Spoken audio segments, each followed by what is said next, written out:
you wanted to take.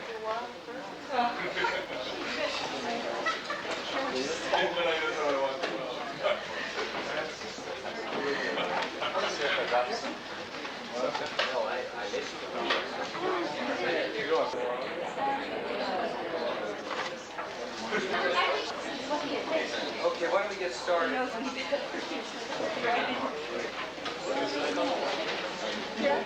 If you have your programs in front of you, you should know that this afternoon's presentation is going to be on the psychoanalytic treatment of obsessional neurosis. Just want to see if you're still awake after that. No, it's really going to be on what? Brief treatment of alcoholism. That's insane. We're all waiting to hear what you answered. Let me preface the presentation by saying that in everything that I will be saying, presenting about it, tape,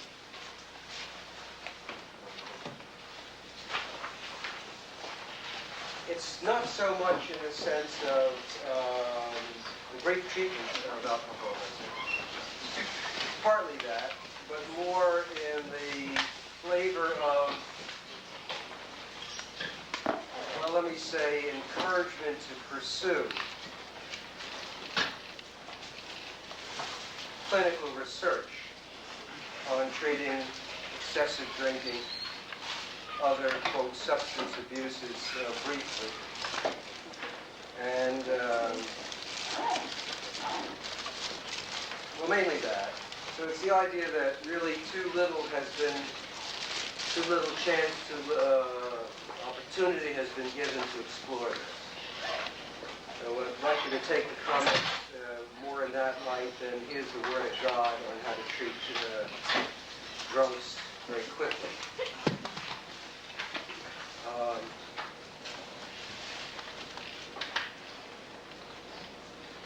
Also, I'm likely to leave a bit more time than, at least in my previous presentation, for discussion.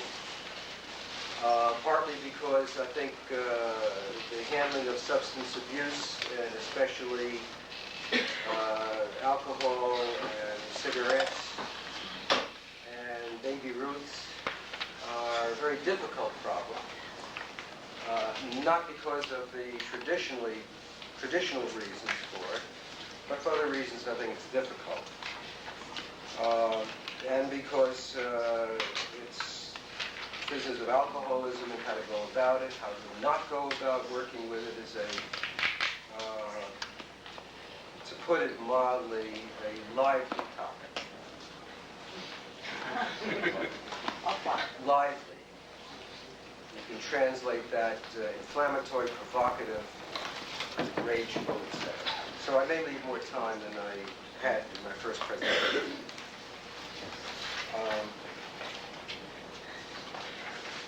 Again, as with anything that we do clinically, it is so closely related to our theoretical underpinnings that it would not make our position, our tactics on it clear without some reference to, quote, theory.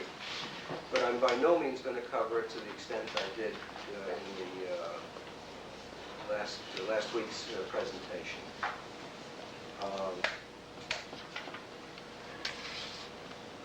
Let me start off by saying, theoretically,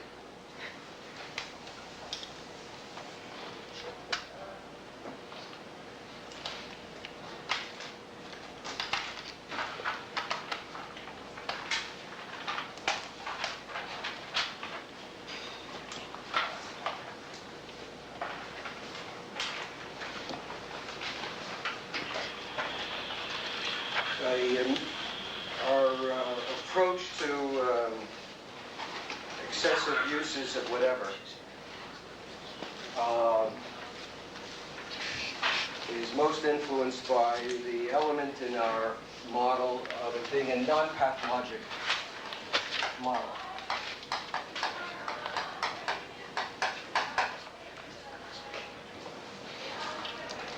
That is, there's nothing wrong with anybody. nothing wrong with the family of a drinker that requires a drinker.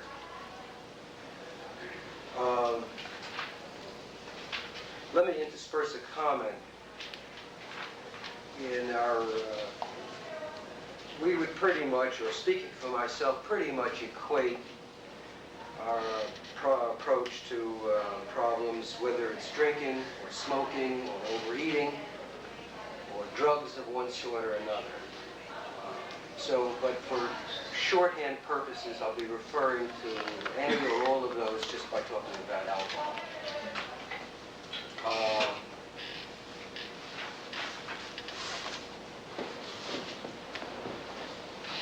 If there's nothing wrong with anybody, then we cannot, in logic,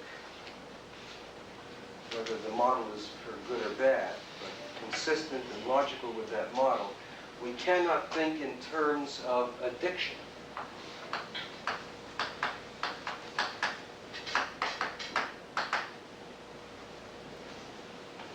And this already, as you can understand, is a major departing point from most approaches to handling of alcohol, heroin, since in the traditional and certainly current approaches, they all involve, I think, in one way or another, the concept of addiction. Even in my limited readings on family therapy related to this particular problem, it is not unusual to read family therapists working with this problem, working with the family on a number of issues, but then directly or indirectly encouraging the drinker to join AA, which is not only an addiction, but in being an addiction model, pathological model, it is also a monadic model. So it always struck me as mildly curious that family therapists will somehow not really trust it.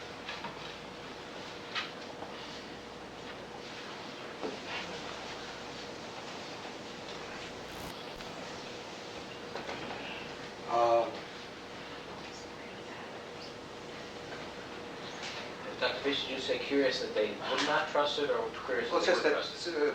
somebody, is writing a book on or contributing to a book on family therapy, systems, concepts, systems therapy, would deal with that aspect of the problem by then reverting to a monadic model. Since my own view is that they are, to use the more dignified phrase, they are discontinuous models of monadic and intrapsychic and system. Would you say the same about Al-Anon? It attempts to address some of the issues of family. Well, it's the Al-Anon, as best as I can psych out a model, it's that it would still be a monadic model. That is, the drinker is the patient. The problem lies within the drinker. It is then mainly a question of other family members getting sucked in, disadvantaged by it, and adding just some additional impetus to the pathology that already lies within the drinker. And Al-Anon, as I understand it, is a wing of AA. And AA puts their model in a metaphor that you drinkers must understand that unlike the mainstream of people, you have an allergy to alcohol. An allergy such that, not that it will create rashes, but that it will, once you contact the allergen, and rather than edema, you will develop a craving for yet another drink, and another, to the point of ergo, as the prime rule in AA, and I think in many, if not most, drinking programs, is the baseline is abstinence is the absolute necessity to deal with the problem. Al-Anon comes in, Alateen comes in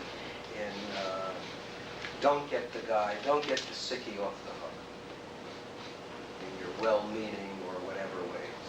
And we'll provide the same group support that AA has so that you all don't do that with your drunken family member. So it's a monadic model.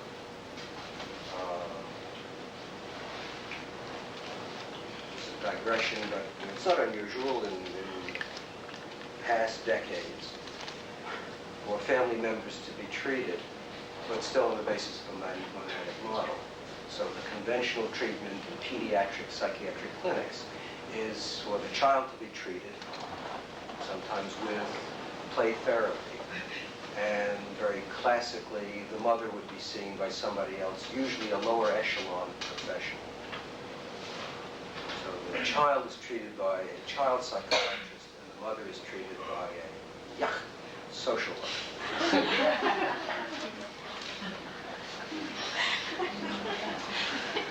So I may be over-elaborating on the question if I've answered it.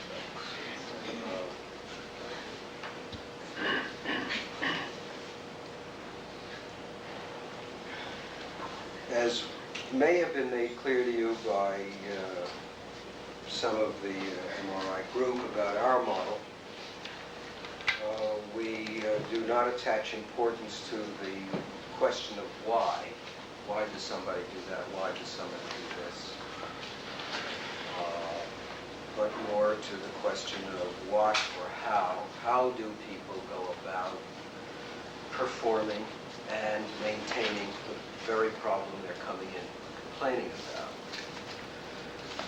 But as I would say, idle speculation, put it that way, we will, or I will, from time to time, entertain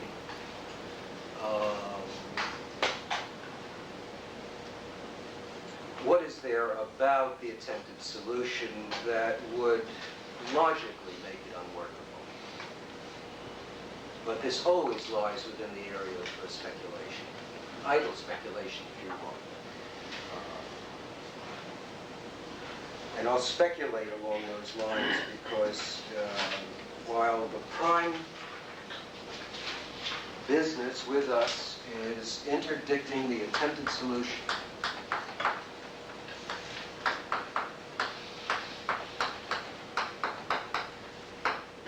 that is for us. We are not concerned with how a problem arose. We instead put our faith in how is a problem maintained, however it might have started. And for us, as I'm explaining, this is the problem. The very ways that people go about trying to solve it. Idle speculation for me comes in because in a number of problems, or a number of classes of problems, so often there is a particular solution that people try. There is not very much variation. And invariably, or at least when we see them, it's just not working, so there we might idly speculate. So it's a post hoc thinking of, okay, this is what they've been doing, solve the problem. Almost everybody we've met with that problem has tried the same thing. It so often doesn't work out. It's a high population, patient population with that kind of complaint.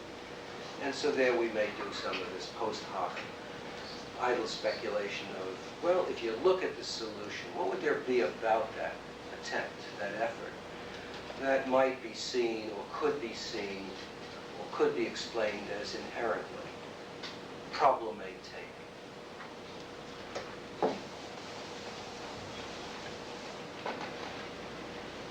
And the furthest I've come with those thoughts about alcohol, as with other substances and other problems not related to substance, is that so much of what people do are a studied attempt, whether it's the identified patient or members of the family, but a studied attempt to keep the drinker away from alcohol, and studied in a way that alcohol becomes a very ever-present and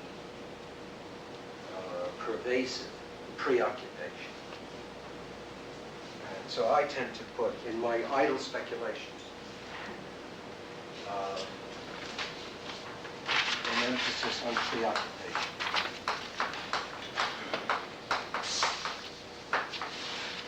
So if I were to be informal, unscientific, undisciplined about it, I would say,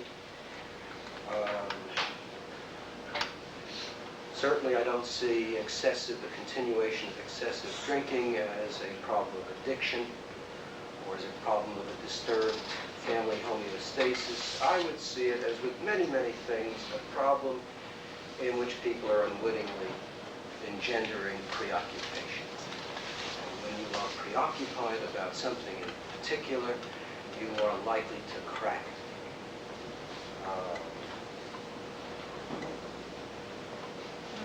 I was interested in some paper, and unfortunately I could not locate the exact reference, so if you want to be real energetic about it, you can maybe find it. It was a paper by, and I can't forget his first name, Cannon. He's an MD. Rather noted in the field of clinical and research internal medicine. His paper is on voodoo death.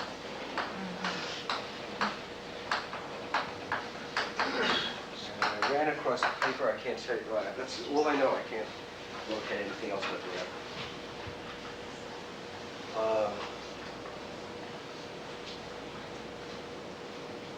Briefly, he said that he had colleagues working in different areas of Africa who from time to time would write him on deaths that apparently occurred through the machinations of a witch doctor. And he was very skeptical and assumed that while there would be a lot of mumbo-jumbo, etc., the witch doctor probably had ways of poisoning his victims or getting someone else to poison them or something like that. But the paper was based on his hands-on experience. He was on a trip to Africa. And I think prompted partly by reports of postmortems that were able to be done on several of these voodoo victims, and finding in all of these postmortems some very definite physiological changes, pathological changes.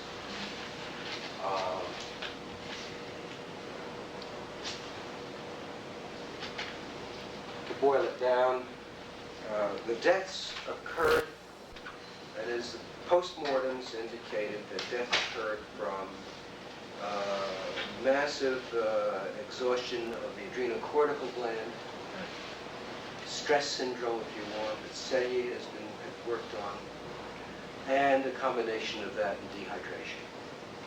And the two are and can be a very lethal combination. And the way it works is that you get in trouble in the village with somebody, and they seek the services of the witch doctor. And then the witch doctor sets about on what is essentially a campaign of terror. He does not confront or deal directly with the victim. It is always roundabout. So it is leaked out from his hut, and of course, understandably, he is held in regard by the citizens of the community as having extraordinary power. So it's leaked out that, number one, buddy, you are on his S list. And I'm afraid you've had it. This is all done usually in some stepwise fashion, delivered as succinctly as I did.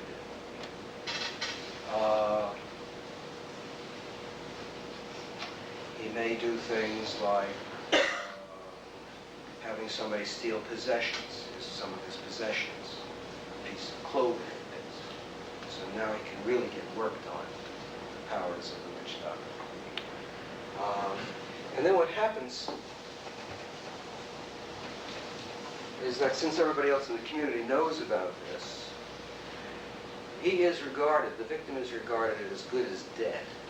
And he is then socially isolated.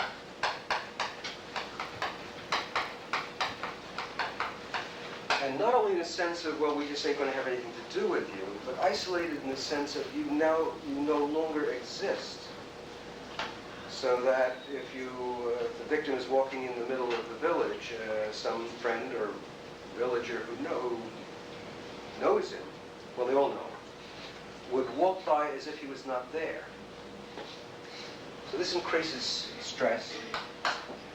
And then he is starting to wonder where is he going to get it, what part of his body or how, and then he becomes preoccupied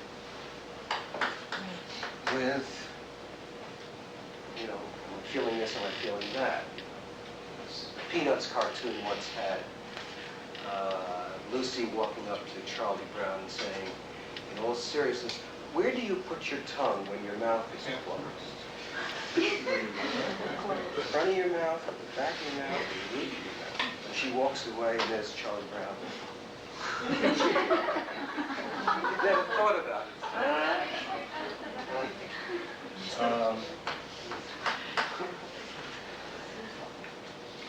And then it's a matter fairly rapidly of losing one's appetite, not eating well, not drinking well, but one is under constant stress, and so the adrenal glands are pumping overtime. At the same time, nutrition and hydration are poorly kept. And the clincher usually is once the witch doctor gets an idea, okay, the guy is kind of on the ropes, then comes the final pinch where there is a confrontation, most traditionally held right in the middle of the village in broad daylight with everybody standing around, and the witch doctor comes out in all of his finery, usually with some object like a bone, and he points to the victim. And buddy, that is it. It's called bone pointing. Bone pointing is the anthropologic term for it. The victim then is simply waiting to die. And a good part of his death is really at that level. He's in weakened condition now, but he now then just is on enormous stress, and he just does not bother to drink. So he gets dehydrated, and it depletes his adrenal system. And he dies of shock, essentially, is a physiological mechanism. Blood pressure goes down.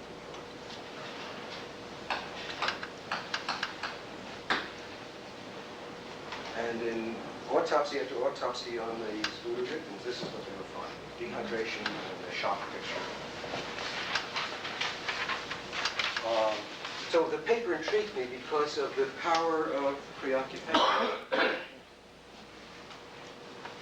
Also, idly, very idly, was wondering how could we, using a brief therapy model, how could we get the victim to blunt the effects of the witch doctor?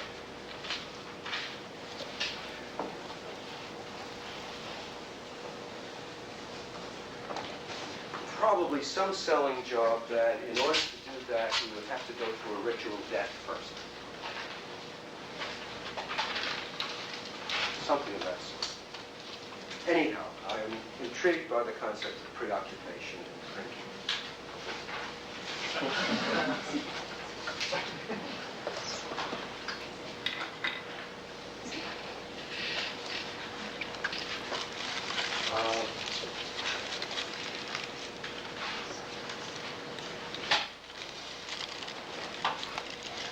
One of the difficulties in getting more to the clinical, one of the reasons that excessive drinking is a difficult problem is that my own rough estimate, I think it jives with most people, is that most often the excessive drinker is not a complainant. And there is much less you can do with somebody who is not interested in making a change about themselves or any situation.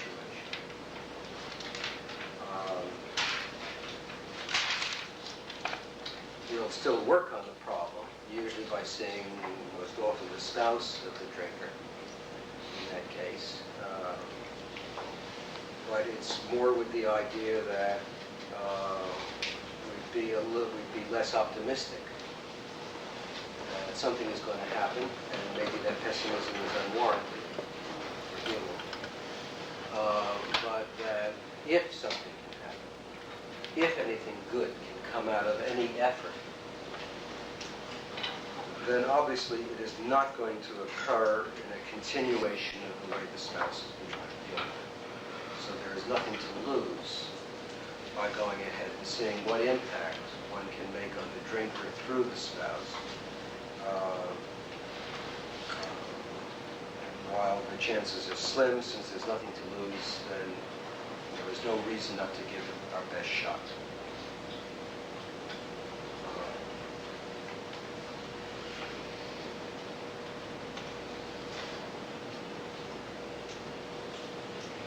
For the most part, and I'll be discussing it a bit more later after the tape, during and after the tape, the interventions that we will use or attempt with drinkers and the spouses of drinkers are to mainly interdict their attempted solution. But I think, as you'll see, the attempted solution so often involves preoccupation, unwittingly maintaining the drinker in a preoccupied state of that drinking. It's almost interdicting preoccupation.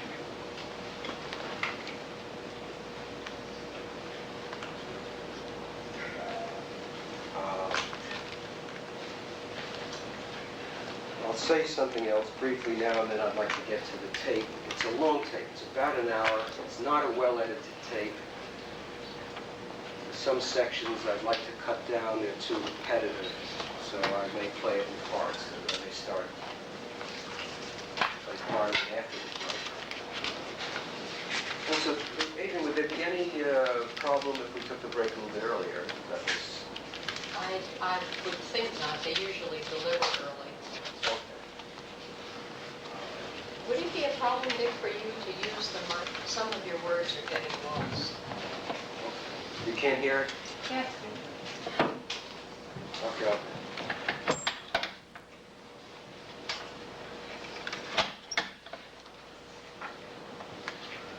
You can't hear, or it's just not recording, or what?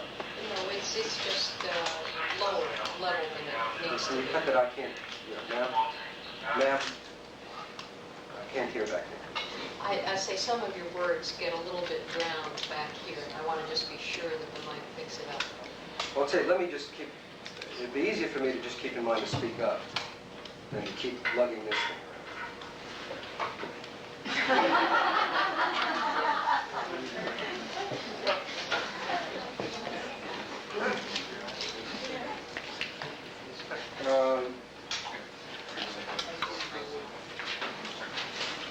Because we operate on a non-pathologic model,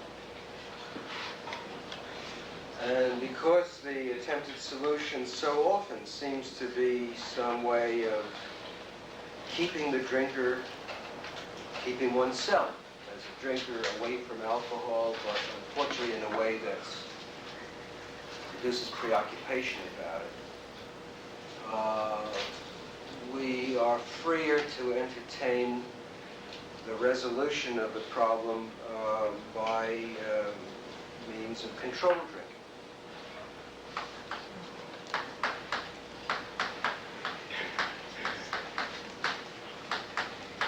That is social drinking.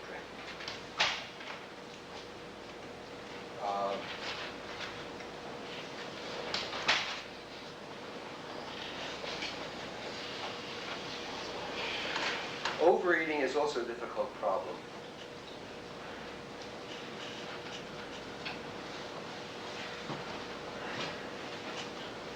But we can't entertain abstinence in the treatment of excessive eating. And I think there is a temptation that on those occasions, however common or rare, where somebody has been able to become a controlled eater, not just crash dieting, going back up again, but keeping off weight and changing one's eating style, I think the temptation would be to assume, well, that's a very different kind of person or nature of problem than one, of course, we would encounter with alcohol. Because there's always been a mystique about a number of things like alcohol. It's the work of the devil. It goes way back then. And that's been updated to the business of allergy. Modern day form of, there's something special about certain substances, or something special about the people who get hung up on those substances. It doesn't have to be anything necessarily special about the overeater, although it depends on the school of therapy. But organizations like TOPS and that kind of thing would not regard the overeater as anybody special, because they have a lot of trouble using restraint.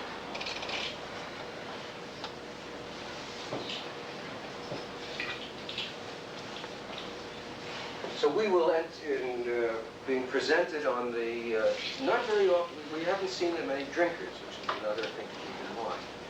But on those occasions in the project, I'd say a little bit more so in my practice, where we're presented with that problem, we will entertain this as one outcome, along with abstinence.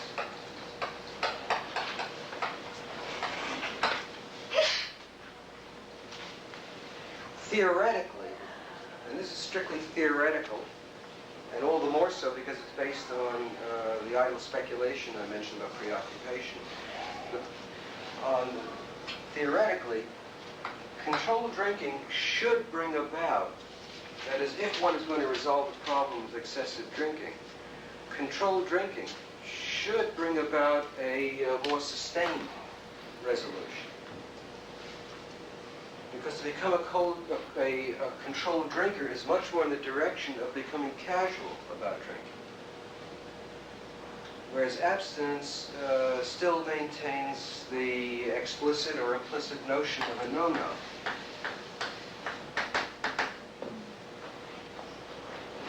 And I would find it logical in my own mind as to why something like AA has to be a sustained effort. Their model, belief system would be it has to be sustained because the drinker is allergic, among other things, and is also prone, for some reason, to the temptation of it. And my mythology instead would be not that, but that abstinence is a bit too much of a continuation of preoccupation.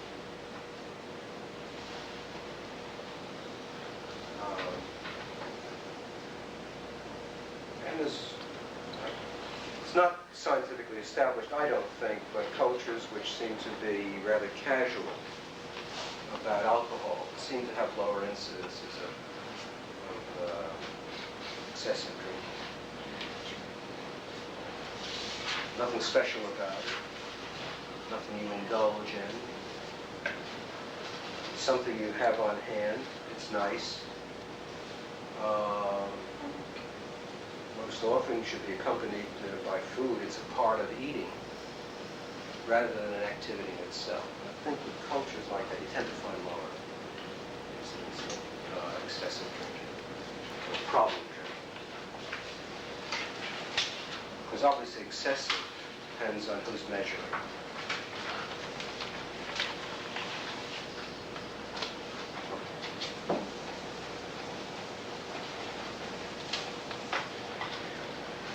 Which is another aspect of our approach, because we are not interested in what is excessive. We have no tests for alcoholism, which I always flunk in the newspaper. You know, are you an alcoholic? Take the following test. I always flunk it. because I did score more than three yeses in this questionnaire of 575 questions. I do look forward to having a cocktail quite often at the end of the day. I do find that in some social situations, alcohol helps me to relax. And what's the third? Sometimes I will drink more than I had planned on. So, right there.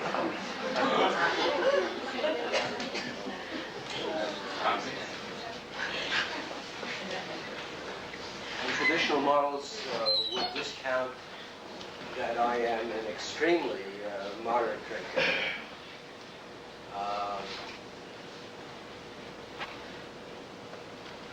They measure, they just measure and define alcoholism in a way different than I would, or excessive drinking. I'll use the term alcoholism, but it's not a term that would be consistent logically with our model. More closer to a model would be drinking that is regarded as a problem. I can make a statement on controlled drinking. A lot of times the people that I see that come in with problems with alcohol, controlled drinking has been one of their solutions over a number of years. I didn't catch that. But people who drink excessively, often controlled drinking is something that they've tried to solve their problem with over a number of years. More often than not, it has been. Oh, yeah. Well, we'll get to it, because I think that kind of thing is on the tape, and I'll be saying more about it. Now, by controlled drinking, I don't mean, well, I've got to put limits on myself. By controlled drinking, I'm talking more about, I don't have to put control limits on myself, but getting to a point where I can take it or leave it. If I'm in a social situation in which I might enjoy having a bourbon, why not? If I'm somewhere or wherever and I'm not particularly feeling like having a drink, I'm not going to bother with it. This is what the average citizen does. Fisch, I've got a definition here of alcoholism that sort of coincide with what you were saying. By Byrne, she says it's immaterial if the drinker is alcohol addicted, dependent, a regular drinker, or a bar drinker. She propagates that if his drinking is a genuine problem to others, he can be referred to as an alcoholic or a problem drinker. I didn't quite catch all of that. And this is a quote from who or what? She works a lot with alcoholics, basically saying that how much he drinks isn't important. It's how his relationship, how it's affecting people around him. Okay, well, I would agree with that. Because we'll ask people, I'm coming in because of my drinking, or I'm coming in because of my spouse's drinking. And for us, the important question is, how is the drinking a problem? Rather than, we may ask how much to drink. We want to get an idea. What is your definition of excessive? We'd like to get some idea of that. So we'll probably ask that. But the more important information to us is, well, how is it a problem? I spent 2 weeks on a guest ranch in Wyoming, in which, to the best of my appraisal, the owner, who operated this ranch, of about 120 guests, went through about a fifth of bourbon every day, with, as far as I could tell, no apparent malfunction in his functioning. And his health seemed good. He's up at 6 o'clock in the morning to get the wranglers out, to get the horses ready, get ready for the dudes,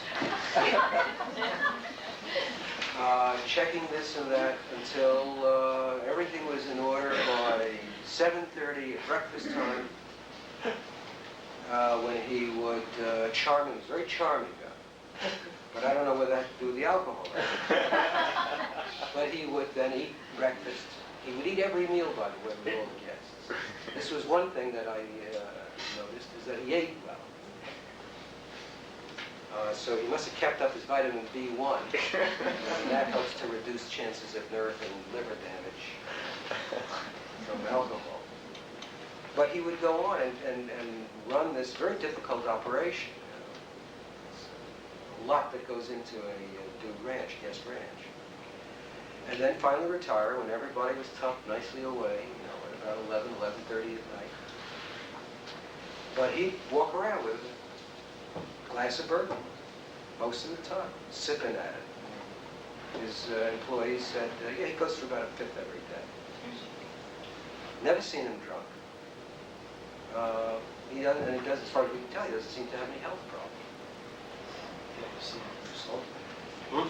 Never seen him sober. Never seen him drunk. Depends on how you want to measure sobriety. It's normative. It's normative. It's normative, yeah. Well, I measure sobriety by how one functions. Other people measure it by how much one drinks, even if you're acting sober. So we're not interested particularly in how much people drink. It's mostly how is it a problem. What would happen to his liver and stomach if he kept that up? Would he eventually, something would go there? I don't know. I mean, medically. I don't know. He evidently, and this is all secondhand report, but he had a lot of staff who worked with him for years. And evidently he'd been living this way for years. And by years, I mean at least 10 years. And he was a man, I'd say, in his late 40s. At that time, about late 40s. But in your model, do you discount that sort of thing? I mean, it sounds like you'd have to. Discount what? Well, you'd have to discount any changes that would take place in a person's body if they just kept putting large amounts of alcohol or any other drugs. I wouldn't discount it. No, I mean, I don't know. I really don't know what would happen if he continued. I don't know for sure what was happening with him at the time. I could see him functioning. Staff would say, we're not aware of it. There doesn't seem to be any health problems. He's never gone to a doctor. He's never looking sick or anything. He has a good appetite. He leads a very active life. He's up from early morning to late at night. And very actively so. Okay. No, he could have or wind up with health problems. I'm not discounting that. I'm saying that our emphasis would be on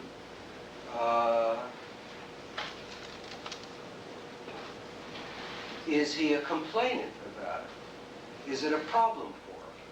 Are the health problems a problem for him? It's a question that comes up in many other areas. The overweight person, the smoker who's had a coronary already. And everybody's saying, God, you just had your coronary 8 weeks ago and you're back to that terrible lifestyle. Why? They're not complaining about it. I wouldn't advise it. But if their spouse complains, then it becomes a problem. It's a You can problem. operate on it from that level. That's what I meant is, our question is, not so much how much does he or you drink, but is the drinking a problem to anyone?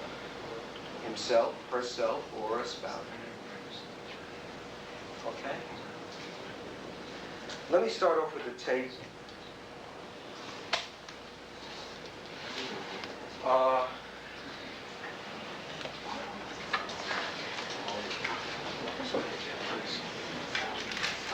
This was a woman, I forget exactly how old she was. I think she was in her early 30s, I think about 32.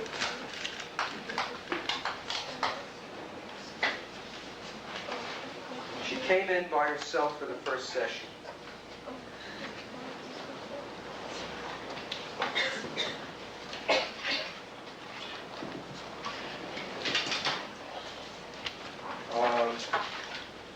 And let me just play it.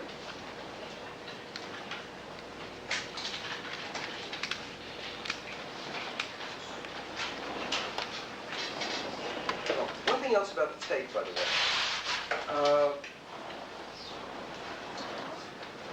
It's a little more representative. I'd say a lot more representative of the of treatment in general at brief therapy. That is, in doing workshops and that kind of thing, it's useful to have cases and to make composites in which the treatment has gone very smoothly and brilliantly. But that's for purposes of just making clear the model and the implementation of it in treatment. In actuality, there is much more stumbling and fumbling. Let's do this. And it bombed out. Oh, well, then let's try that. Bombed out. And doing some rethinking. You know, they didn't do it, or they did it in a funny way. Maybe we're not getting the selling job right, or whatever. And where the case is successful, it's finally in ploy number 3 or 4. Thank God. So this is more representative. It's also representative, I think, of a bad habit I have, because I'm a therapist here, of a tendency at times to underestimate people. Underestimate the good side of people.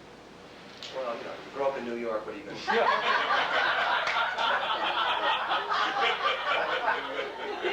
With the alone. So let me just start off with this to what's the problem? Drinking. Okay.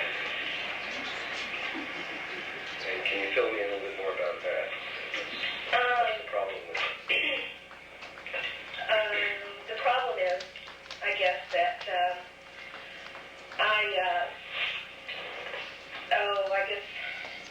I've always tended not to be, not really a heavy drinker, but I've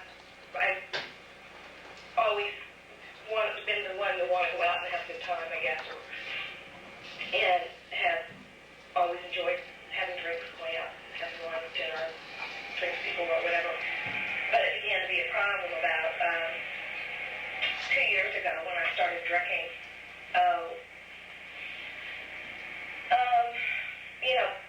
By myself, or felt like I had to have drinks every night. And about a year ago, I guess, it got to the point where, I knew I just really needed something. I got physical, and the doctor said that he could tell that my drinking was affecting my liver. And Did he say how? he just said you had some fat in your liver. He took some blood tests, and he just said very clinically, you're not a person that can tolerate alcohol, and you should just never drink again. And if you have trouble with that, see a counselor. See you later. And I was hurt and resentful, and didn't quit drinking. You just orient me. Right. When you say, okay, I'm drinking too much, what would be characteristic of too much? Well, drinking every night. In terms of quantity. Drinking every night and drinking like a bottle of wine or more at night. My body is fit. Yeah.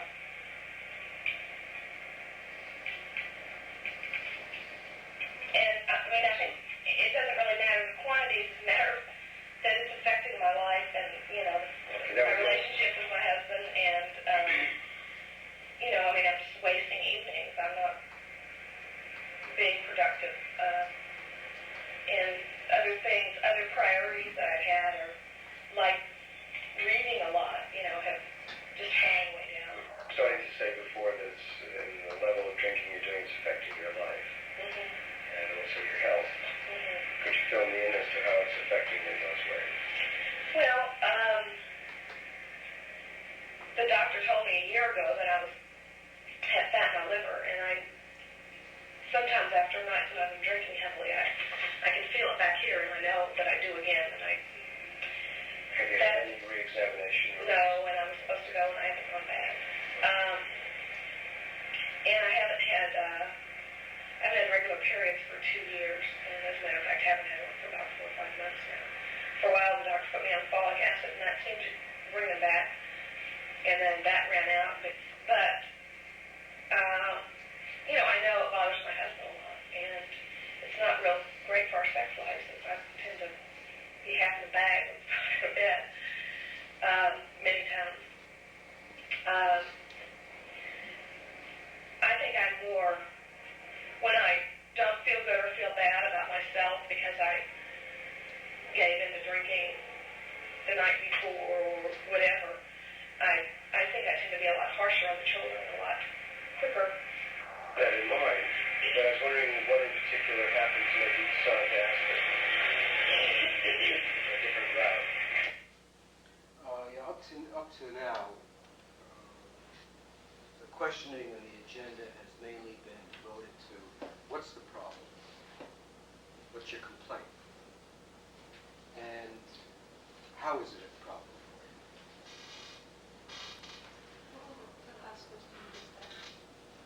What was the last question you just asked her? I was going to get to that. That's why I stopped. So mainly she's saying that, well, I got a scare, at least about a year ago, that it's affecting my health. I got liver damage, which doesn't sound good, and it's affecting the relationship with my husband. And it's also a problem because I'm just spending too much time being drunk rather than things I would prefer to be doing, even reading and that kind of sex. The question that I stopped at, and I don't know how clear it was, I guess it wasn't clear, was then shifting to another subcategory of what's the problem, to what made you, why now? What made you decide at the time you did to get treatment?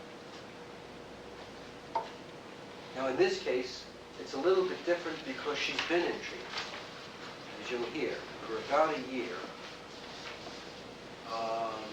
And so it's now more a matter of what made you decide to transfer treatment rather than to get into treatment. Not here again. We were visiting them in late August, early September. And one night when I was there, I had too much to drink, and we went on a walk after dinner, and I was just not walking straight. I didn't fall down, but I just was out of balance, and my speech was a little slurred. And it happened before when I was there, but and so they really confronted me with it, and I don't know how clear it was. She was at her parents' home on a visit, drunk. About the kinds of things that Ann was doing, and they just said, that would never work. That's completely wrong. You've got to understand that you can never drink again. It was really parent to child. This is what you've got to do. Part of it covers what Ann and husband Robert are about. Rob. But let me hold off on that for a second. Since we work within a relatively brief period of time, 10 sessions, it could save an awful lot of time if we knew what have you or Rob or Ann or anybody else done in an attempt to resolve this problem. As you can see, we stick to the model. I said that we stick to the model.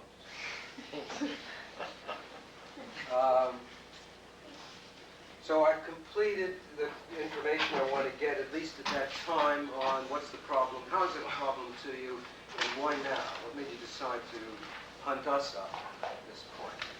And now getting into how have you and other people been trying to deal with the problem of drinking? But it hasn't worked, or it hasn't worked well enough. That is, if we can know from the start what not to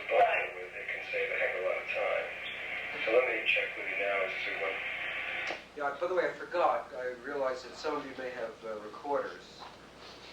And I'm asking you to turn them off at this point because we do not have permission to re-record or have these re-recorded. And if you've had them on, then I'm going to have to ask you to erase the tape material. Otherwise, it would be the end of MRI. You or anybody else concerned about the problem? They're trying to do, advise. Right.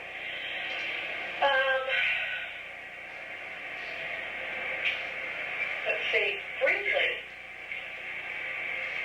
what she said made sense. I don't know whether it was in relation to her or, as I say, just a relation within myself that I wasn't listening. And she also said that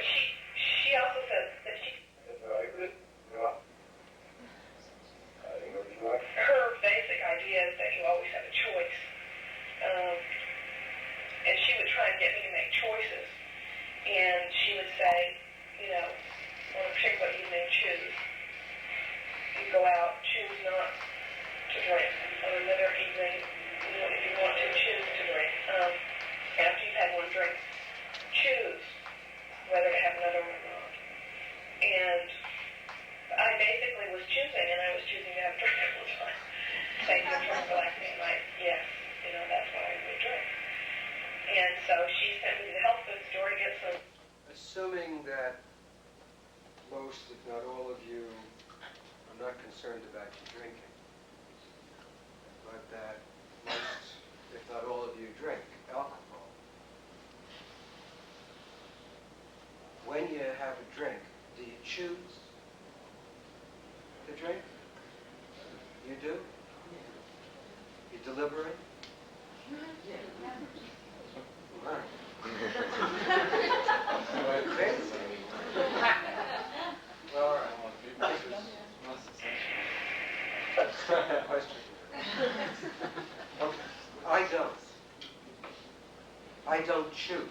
It just happens, and there you are. I think I mean, I'm responsible for whatever I drink. I'm responsible for whatever I do. You With a don't few walk up to exceptions. the bar and order. What do you mean But by I don't make a point of choosing or not choosing. Oh, choose or not choose. So I'll come home and my wife will say, would you like a drink for dinner? And I will say, well, it depends. Yes or no. But I'm not choosing. You make a decision. Of course I'm deciding. Well, I'm deciding by drinking it or not drinking. Decisions, I define decision by action rather than intention. Because I can say to my wife, yes, I want a drink, and she can hand it to me and I can pour it in the sink. What's been my decision?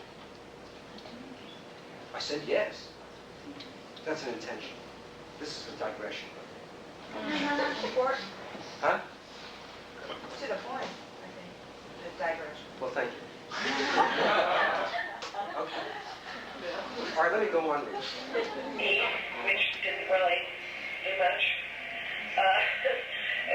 She would tell Rob and I went most of the time by ourselves together. And she would tell Rob to make it my problem and not to make it his, and to just leave the room or walk away or something if what I was doing was bothering him. And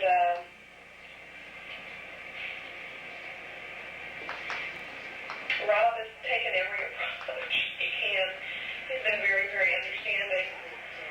He's got an age yet. Would you know that Ann said to make it your problem, Rob should make it your problem. For example, if you're doing something with the drinking that's bothering him, just to walk away. Yeah. Anything else that he should do, suggest that he should do as part of making it your problem?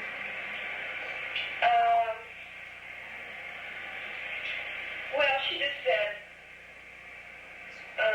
just to try and, I guess, ignore what I was doing.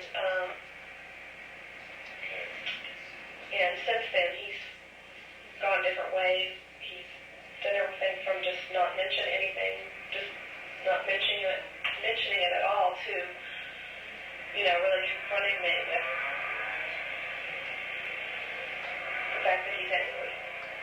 What does he say when he confronts you? Well, it's usually in the morning, and it's like, Best time. either something sarcastic like, well, you were... If you want to put on weight, you're worried about it. Get on a scale in the morning. And huh? Because then you can get preoccupied for the whole day.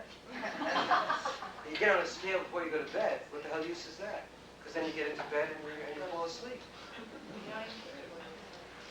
So the best time to put on the weight, the best way of putting on the weight is get on the scale in the morning. And assuming you'll be appalled at God, and then tell yourself, I've got to be careful. Think of anything but a white polar bear or a baby girl. Just remember that. You're cracked. You're having a crack. So dropping the other shoe. A white polar bear. So it may not be vitally important, but if he gets after her in the morning. Last night, or, what did you have to drink? How did you get so in the bag, or something like that? He'll say, let's talk about it. Was something particularly bothering you, or something? Is there something I can do? Whatever. Anything else that you've tried in an attempt to either eliminate or control drinking? Well, I guess the beginning of July, I had taken the summer off of work and was spending it with my children, which was really nice, and took a lot of the stress out of life. And so I really thought, to feel good about myself and to feel like I'm in control, what I wanted to do was not set the rest of my life as a goal, but a month of not drinking and just, put it a month there and then go from there and try and choose another month, or another 2 weeks or whatever I felt, so that my goals would be short-term rather than long-term. And I went for about a week and a half, I guess. And then we went out, I don't remember what it was, the occasion, we went out for something or other, and I had some drinks, and then I tried to resolve again, and I went a couple more days, and then kind of let go. Like, you've got to end this, you've got to end this. And it's making me more panicked, and consequently I've been drinking almost more, or thinking this is going to be it, this is going to be the last, tomorrow I'm not going to drink anymore, and then, so I can have what I want tonight, and then tomorrow I won't, you know what I mean? This has been a real problem. Not sticking to the goals. Right. Okay, that's been a real problem, because I haven't been really sure what goals I want to set. I think intellectually now I know that to solve the problem for myself right now is going to have to be quitting drinking altogether. But emotionally, I never wanted to give in to that, because I'm a strong person, and I always thought, well, I've been able to control other things in my life, I can control them. And wanted to admit to myself I had to stop altogether. People who've had trouble with drinking have been able to control it to the point they become social drinkers.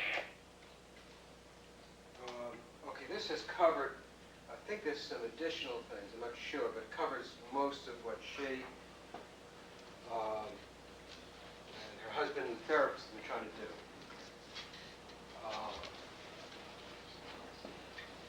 I think it may come up later. I don't think it's on the tape now, but I'll just play it. I'm writing this down because, as I mentioned Last week, we, in intervening somewhere in the course of treatment, we are likely to be suggesting or asking things of people that they would regard on the surface of it as illogical, facetious, crazy, dangerous. So we're always looking to frame things in a way that would make it, the assignment, the thought, logical or appealing for some other reason. So we listen for what we call the position that the client takes, or positions, so it can be more than one. And usually you don't have to be very bright about it because, as you can see and hear, the important position she takes is repetitive. She uses the term control, the importance of control, and seeing herself as a controlled person, seeing herself as strong. It's a little bit subtle, but not very, for her to say, well, in a resigned tone, I guess I've got to face up to the need for abstinence. But, so she then disqualifies that part of the sentence. Usually the latter part of a but sentence is where the person is most at. It's a disqualification of the previous parts. So in many ways, she is making it loud and clear that a value for her, a frame of reference for her is, I want to be strong, controlled, in control. And that's my reluctance about having to steer for abstinence. So I'm about to test out how interested is she, since for us, it doesn't matter whether you want to control your drinking by 0 drinks or 2 or 3. Control it. We're interested in controlling drinking, not abstinence per se. Makes a rare person to do that. And it's no, by no means the majority of Right, I understand. So you're saying that you feel that you really need to stop it altogether, but it's been very hard, and still hard to admit that, it's... Right, but that's not a good answer. But you're not one of those exceptional people who can really bring about full control.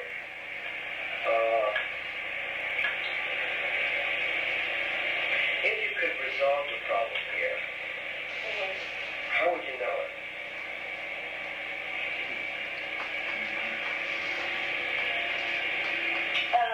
What would you like to see happen? Not necessarily anything global or cosmic. It might be little, but significant. What would you like to see happen so you'd say, thank God. Yeah. One can never be 100% sure, but I'm rather sure. I don't have to worry about this problem now. What would it take for you to be able to say that? There's a minor point, I think the treatment was about 3 years ago. And when we got to the area of goals, we were accustomed to putting it pretty much that way. What would you like to see happen as a result of treatment? We would qualify that with, it doesn't have to be anything very big. What would be enough? I might qualify by saying it might be better to think in modest terms. A little bit later, we just condensed it to what at the very least would you like to see happen in treatment?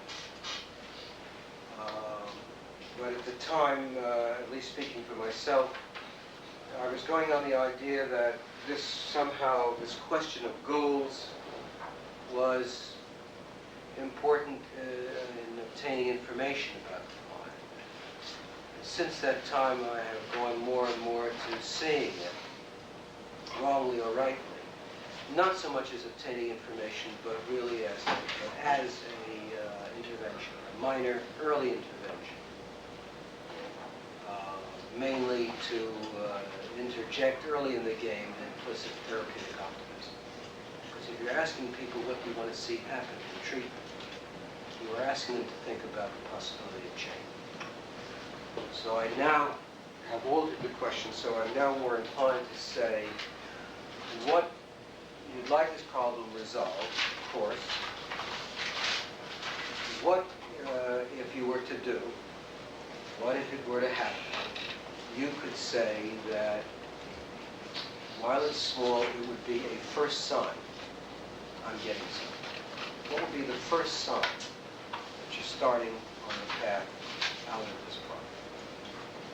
So I use it much more now as an intended intervention. This was 3 years ago. As I say, it's a difficult question. Yeah. I guess what I'm looking for are the tools to put myself in control, to feel like that I don't have to drink to be social, to be with people. I to be able to do is to feel in control, to feel that I don't need this drinking. I'm just putting it down to illustrate the point that as far as trying to pick up the patient's position, you have to be deaf, dumb, and blind. Listen, you don't have to have a third ear. To reiterate, I guess, some tools to help me quit. Okay, but what I was asking is the more difficult question of how would you know those tools did it?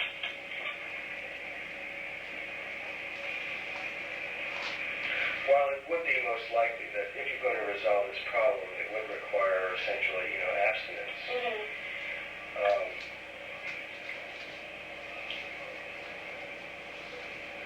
But I just didn't know whether you had ruled out completely the possibility of resolving the problem through full control. Because full control is to become a social drinker. You can take it or That's what I would really like. That I think I can do. Yeah. Session number 2 with Mr. D was held 3 days later. I'll tell you what I'd like to do is take the break at this point. Is that feasible? Let me just get a rapid consent. The breaks, I think, are usually for a half hour. We could do that. I don't know. These next segments are from the second session where I met with the husband-in-law. I appreciate you giving me your own picture. So, okay, what is the problem? How does it look to you? How would you describe it? Well, the problem, to put it really succinctly, is almost precisely as you stated previously, okay, that Nancy has a tendency to, number one, drink alone now. Number two, when she does drink with others, drink to excess almost always.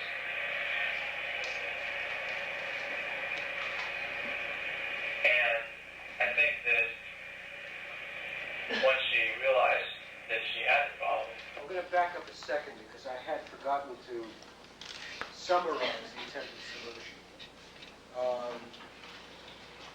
I think it may come up later. Our therapist had her also do things like drink herbal tea instead of a drink sometimes.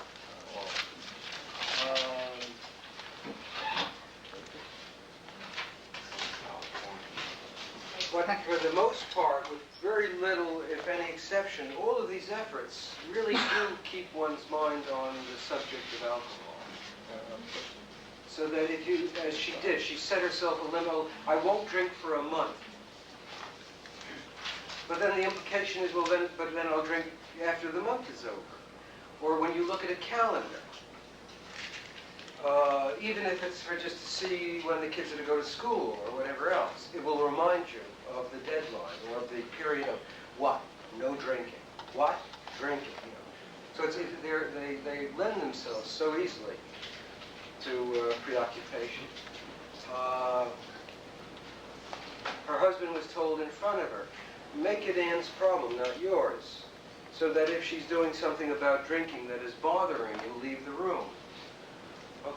But then if they're sitting somewhere and he recalls that he forgot to turn off the alarm for tomorrow morning, doesn't want the alarm to go off, and leaves the room, it leaves too much opportunity for, is he thinking about my drinking, even if I'm not drinking right?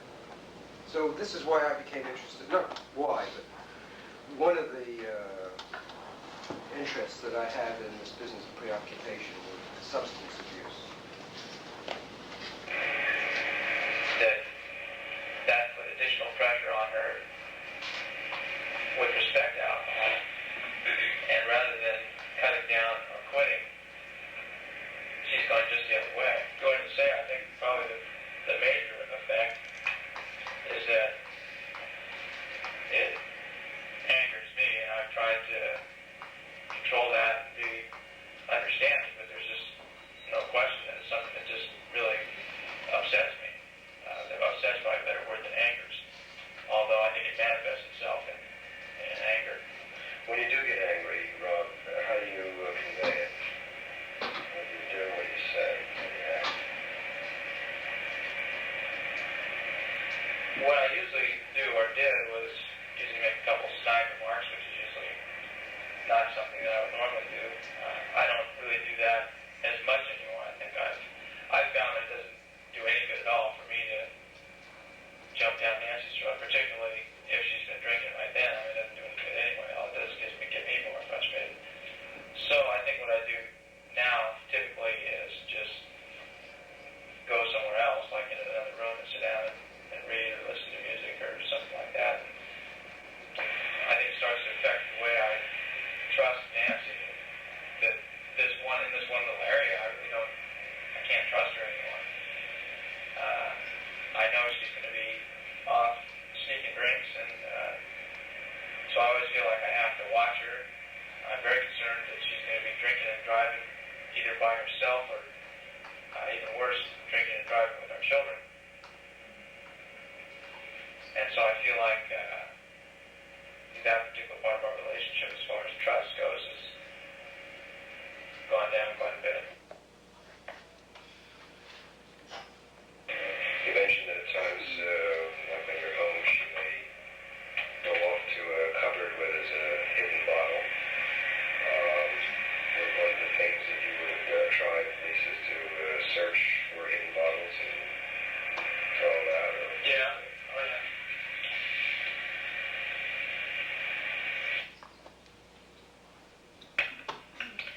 Session number 3 was held 1 week later, and both Mr. and Mrs. D were seen. It was apparent from the previous sessions that the husband had come to take a surveillance or monitoring position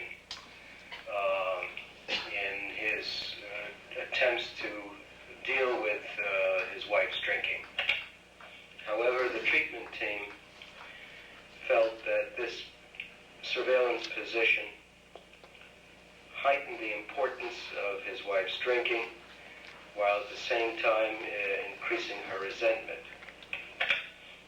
In a manner of speaking, Mr. D would rather often be looking for signs of intoxication from his wife's solitary drinking, and implicitly or explicitly he would make some critical comments. In session 3 then, the therapist intervened in an attempt to interdict that surveillance, or at least to minimize its impact. Using the pretext that it would be important. Okay, I'm going to skip this explanation because I can explain it faster and clearer than I did. I was not used to talking into a microphone to nobody.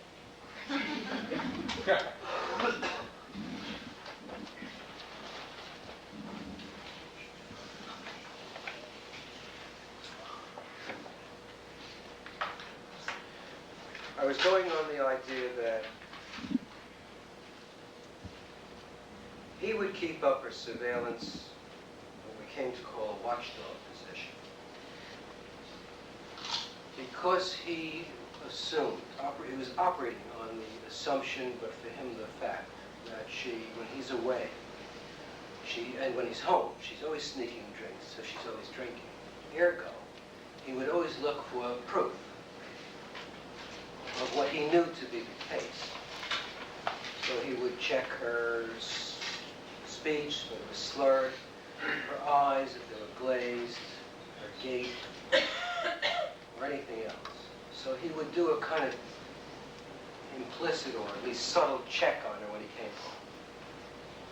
The idea of the strategy was that we might interdict that if we could bring about a state of affairs in which he felt that checking her was an exercise in futility. There's just no point. And the intervention then was on the pretext that in whatever she might do about her drinking, it would be important for him to be perceptive of what's her level of drinking. We needed to test his perceptivity. That was the pretext. And she was to help with that by making it difficult, throwing up static, jamming. Ergo, this week, Nancy, I want you to randomize your drinking. So on one day, drink a fifth. On another day, 1 drink. On another day, 5. On another day could be 0 in that you might just swish some around your mouth and spit it out. But randomize for 2 weeks. I think it's a 2-week assignment. And to fully test out Rob's perceptivity, I want you at the same time to randomize your behavior sober or unsober-wise. That is, some days when you had 1 drink or none, I want you to act drunk. On other days, or a day when you have lots of drink, do your best in acting sober. And everything in between, and every permutation or combination thereof, of drinking, levels of drinking, and drunken or sober behavior. Keep a scorecard. Each of you keep your scorecard. For day 1, 2, etc. How many drinks did you take? And you keep your scorecard as to how many drinks do you think. Obviously, we're not to show each other your scorecard. Bring them in to me, and we'll look them over. We thought this was neat. What I was looking for was that he would give it his best appraisal, or yes, but that it would be a significant disparity.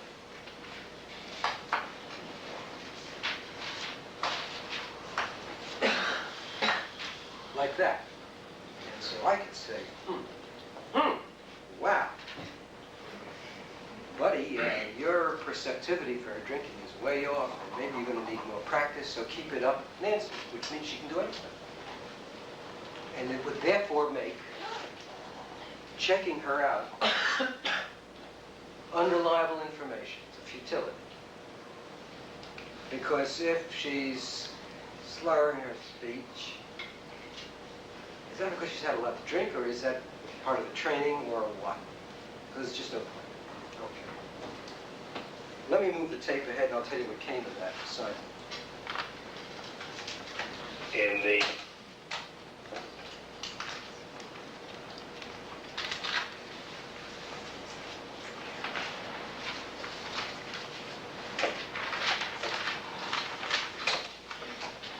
what controlled drinking consisted of, and the reminder that for it to be controlled, it would require her husband making it difficult for her, not even... Okay, as far as that intervention goes, brilliant as it might be, they came in and he scored pretty much right on the mark. Son of a...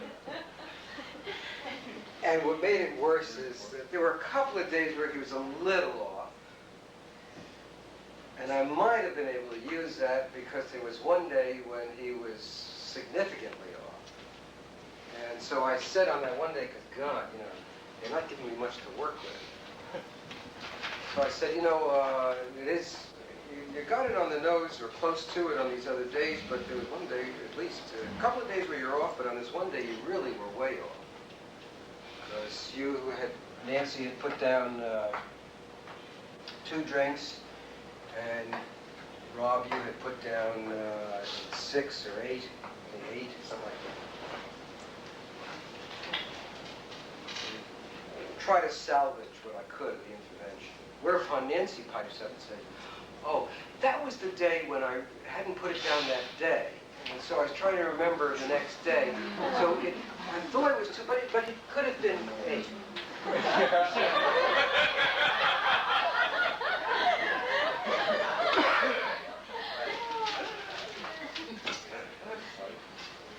So I'm shifting. Then we had some conferencing. I had some colleagues. What do we do now? And then we decided, okay, we're still operating on the same strategy. That is to interdict the preoccupation with this drinking business, mainly through the husband. And his main way of doing it is that watchdog business, which comes in a variety of forms. So this is the strategy is to resolve the complaint, mainly by interdicting that. We thought we'd do it with the randomized drinking thing and acting, but it doesn't work. So now let's shift to, let me see where I am on the tape, because it was explained that if she were able to achieve controlled drinking, she could have the fullest confidence in it. By the way, I can continue to do this to the end of the tape. That is to skip ahead and explain some things rather than go through the whole dialogue. Yeah, great. Is that okay? Yeah. Let me do that. So I've got to tighten this tape up. So we might achieve that same thing by a different tactic. Nancy is rather clearly holding out for controlled drinking as a way of resolving it. The husband is rather aghast at that. Because, you really have tried that and it doesn't work. So the ploy was, or the pretext was, okay,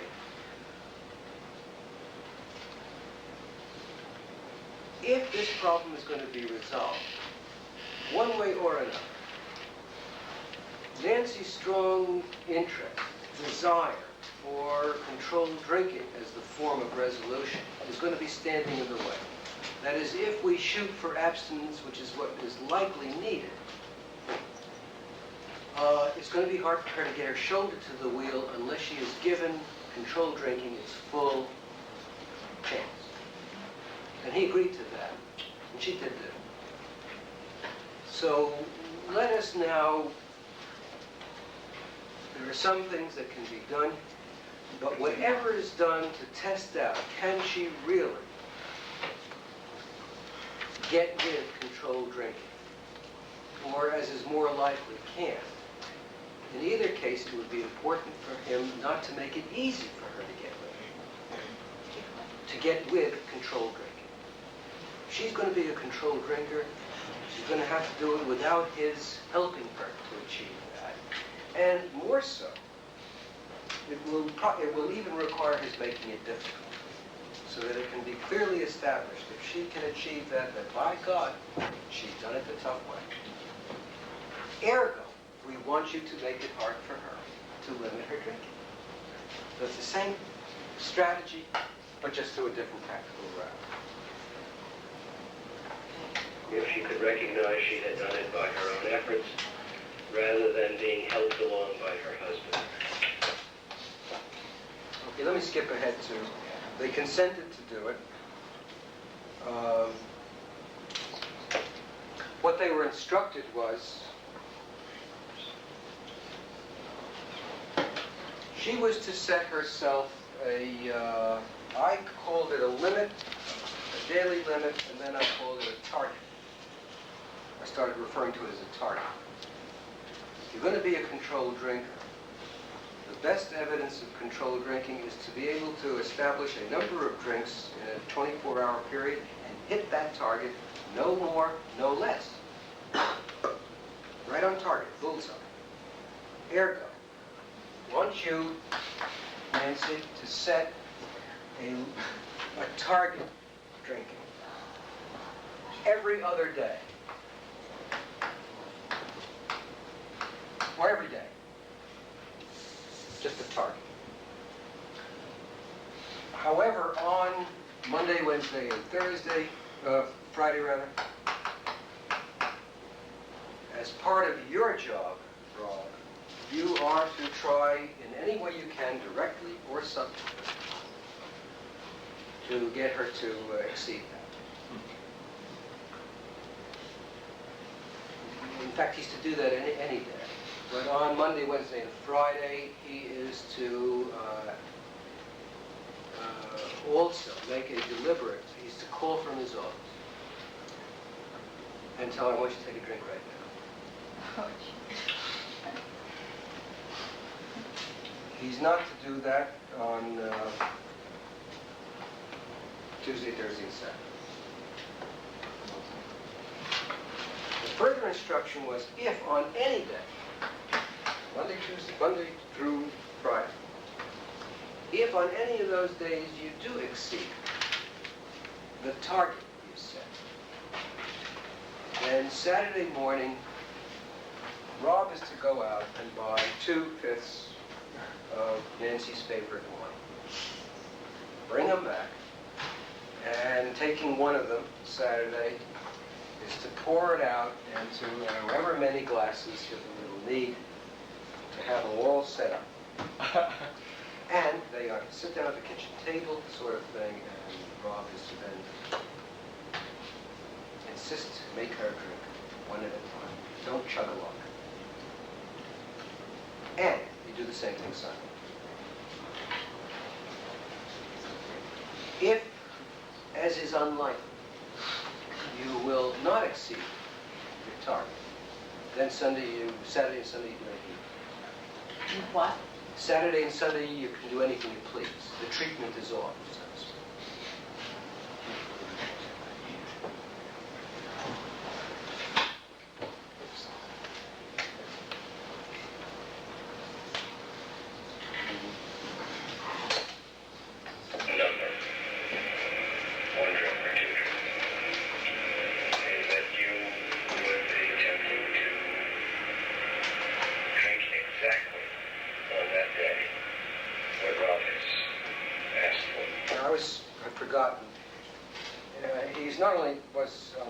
Monday, Wednesday, Friday, you tell her to take a drink, but he was to set the limit, and she was to reach that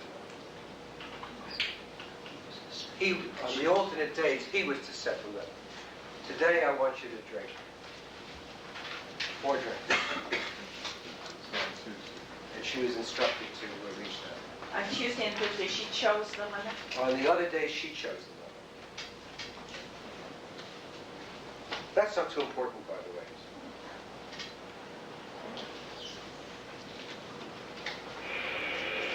No more now.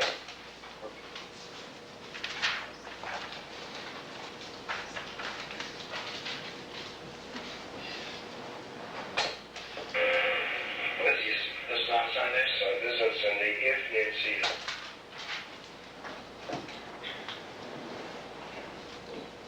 I'll tell you, at this point, I can recap the rest of it because I've heard the tape a number of times.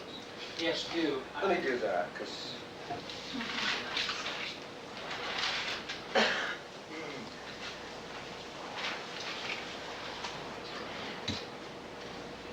They came back 2 weeks. We gave them 2 weeks again for this. They came back and said, We did it for most of the first week. And I would call, and I would, Rob said, I did my part.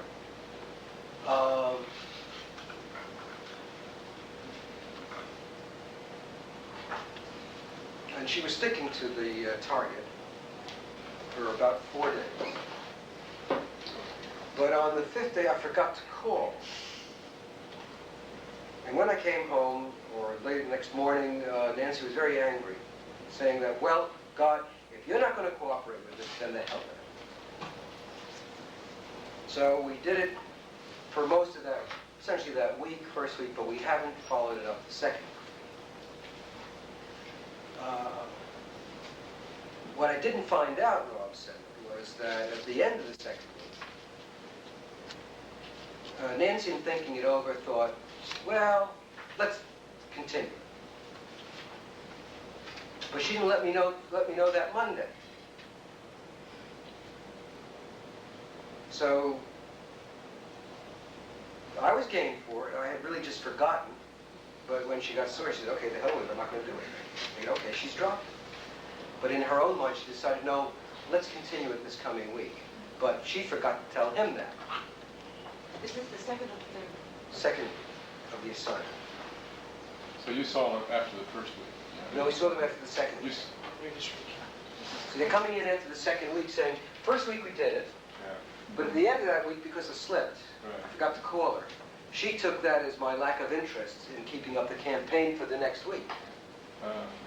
So she got pissed with him on Saturday, because he forgot to call Friday, and said, okay, then if you're not going to be interested, since you're not interested, then there's no point in continuing it. So he started off, okay, but on Sunday she said to herself, well, why get so carried away by his slip? So let's continue it, she said in her own mind, this coming week. But she didn't tell him that. So he goes off to work and doesn't call. Because she had said, last thing she had said was, the hell with it. And since he didn't call, then obviously he's not that interested in it, so she said that. So I saw them then on midweek following those 2 weeks, when they're both giving me the story. Did they do on the Sunday or Saturday? They didn't have to the first week. She didn't drink. She didn't drink, she didn't exceed her limit. She did do. No. Okay, so there was another brilliant intervention that they didn't carry out. We spent another session, what we said was that we defined their failure to do it as an unconscious but well-calculated cooperation to sabotage. What are you going to do?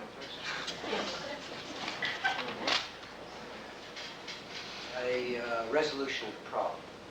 Ergo, let's shift now to the disadvantages of change, and all the more disadvantages of changing through control drinking. So we mentioned, and they mentioned, any number of disadvantages, come to think of it, if she overcomes the problem, and especially if she overcomes it through control drinking. Let me put these interventions down. The first one was randomizing drink. These are major.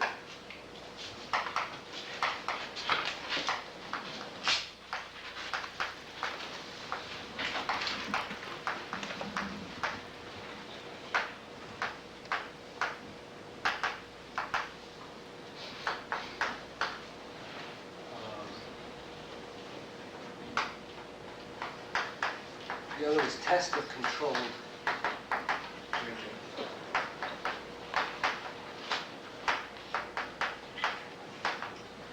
And using what Haley would call prescribing the symptom.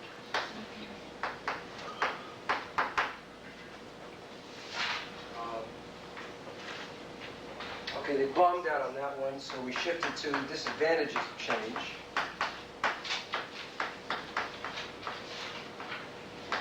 But I steered the conversation to the disadvantages mainly to Rob. We were still hanging on to that overriding strategy of working through on him.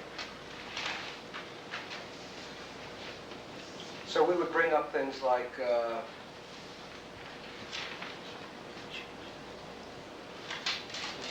if she stopped drinking, and certainly if she did it in a controlled way, it would make it much more difficult for you to discount opinions that she has on things when there's any conflict at home. Right now, as a drunken sot, you can very easily discount her opinions, because look who's talking. So implicitly, and not too implicit, we were saying, conveying to her, if you control your drinking, you can be in a one-up position to him as an enticement. And then at the end of that session, they were, as we usually frequently do, when people fail to cooperate with, not all the time, but often when they fail to cooperate with an assignment, we don't urge them, please next week do it. We pull back the assignment, often shift to the disadvantages of change. We define the failure to do the assignment as an unconscious message of the dangers of change. Let's explore that now. But it is mainly a way of conveying, okay, if you're not doing the assignment, then we're not going to work on your problem anymore. Or we're not going to work on your problem until you get on the stick. So usually following, as with this and following that kind of session, we would then assign them homework, in which they would come up with more disadvantages of change. And they came back with quite a few. They were really very good at it. So we got them back into the rhythm of, damn it, do your assignment. What if they had come back without doing that assignment? Where would your shift, or does that ever happen? And if so, where does your shift go? It depends. I'd say more often than not, when it does happen, it doesn't happen a great deal. When it does happen, we'll still go on with the treatment. So what would your shift be in terms of any homework? Would you Well, withdraw homework? probably not. If they didn't do that homework, we probably will not get back to a previous assignment. We'll put it in some different format. It just doesn't come up that often for me to... In this case, we decided to go back to this.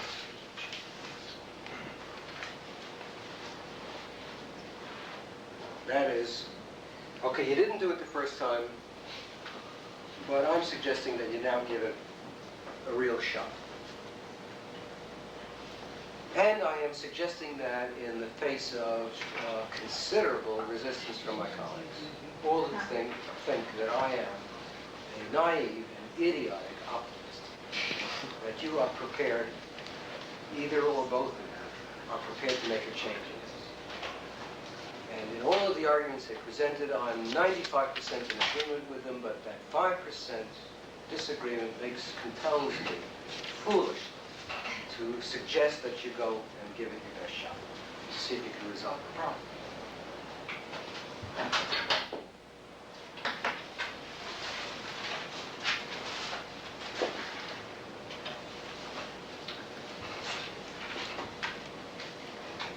They didn't do it.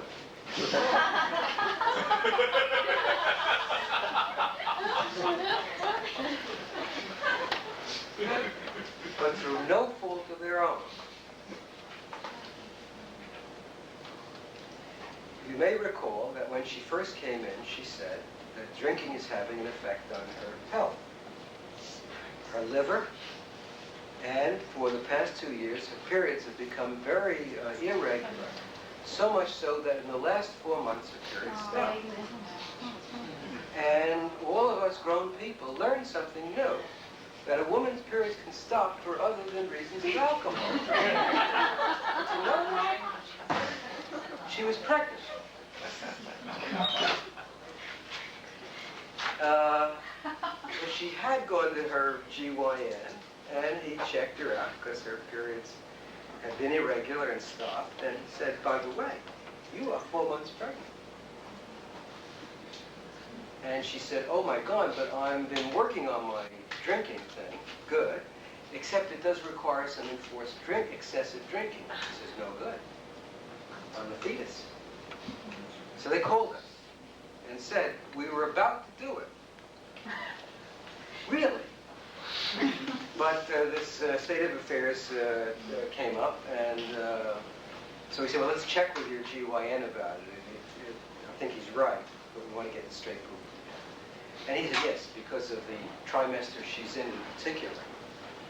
Essentially the first trimester, not long after that. He said there could be considerable risk to the fetus of congenital deformity. So that went down the drain. This was really not an intervention, so, well, part of it. The 9th session was coming up. We offer a maximum of 10 sessions, because it's stupid research.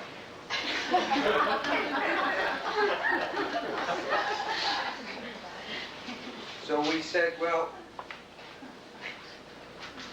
we can't think of anything more brilliant, since we still feel that the strategy is best, just the tactics have been awful.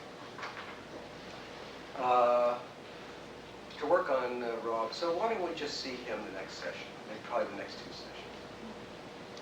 So he came in, and we were all prepared for some kind of intervention so he wouldn't take this watchdog position. When he finally happens to say, oh, by the way, so to speak, in the last couple of months or so, Nancy has been controlling her drinking too.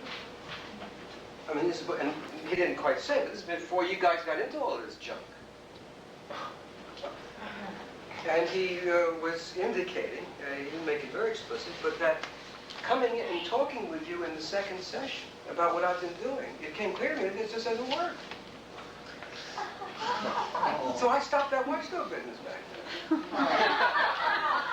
But you never asked. We were so busy devising interventions. He said for about 2 months, a little less than 2 months, she was doing rather amazing. Up until the Christmas holiday period when she went to a party and then she slipped.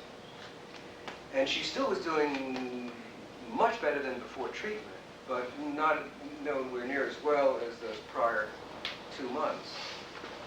And then we asked him, when she started slipping, did you get uptight and go back to a watchdog position? He said, yes, as a matter of fact, that's exactly what happened.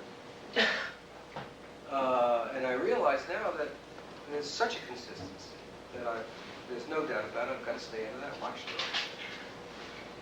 He said, the way it's been going, though, while it's still not as good as those first 2 months, it's so much better than when we came in. His preference was to leave the last session in the bank. So we did a 3-month and 1-year follow-up, and by 3 months she still hadn't had the baby. And she was controlling her drinking and there was no problem with it. The year follow-up was not quite as good. He said, I'd say it's about at 60% what it was in the first follow-up. But still, very good. But I don't know whether I should come in and use that last session or not because of my concern about it. And we said, well, if you're at all concerned, then come on in. So think it over and call us.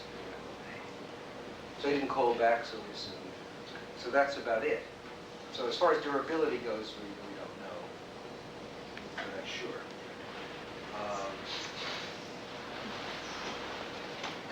At the last session, he said, well, it's so clear that this watchdog and her control of drinking has such a remarkable interplay. He indicated that he'd get nervous, that he'd then get back to the watchdog position. We didn't want him nervous about that. So we just suggested as our parting shot that he just go home and tell her that we said, and he fully agreed, that taking the watchdog surveillance thing does absolutely no good. It's something he wants to keep away from, but that he might accidentally slip into it from time to time out of habit. When he does, for God's sakes, honey, just please let me know because I don't want to do that. So then he can relax. So he said, fine, that'd be good. So that was, I'd say that's the sum and substance of that case.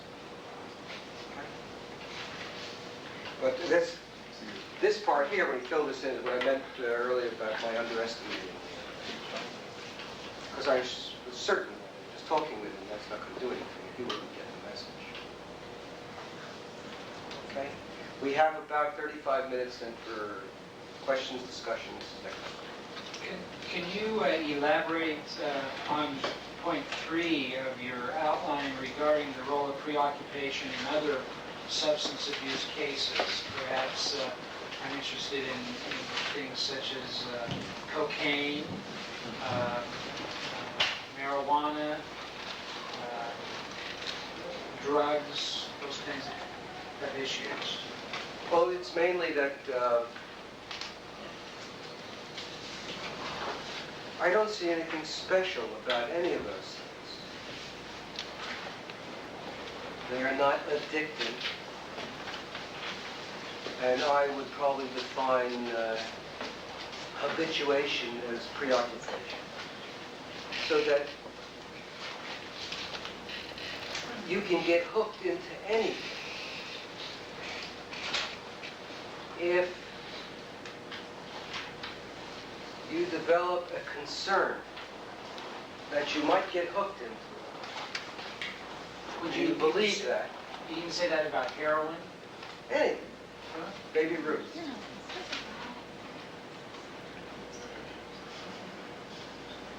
That is, the person who is using something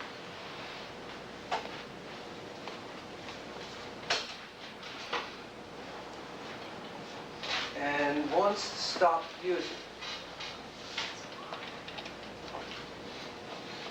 So they're a customer, they're a complainant. Usually they try to do that. I'm not saying it doesn't succeed.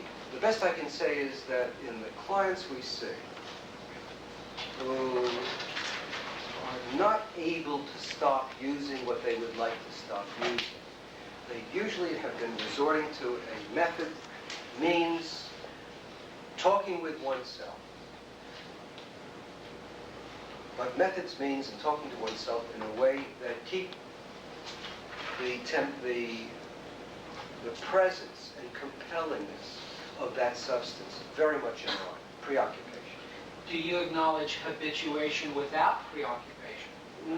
No, not for substances. And maybe for other things too, I would.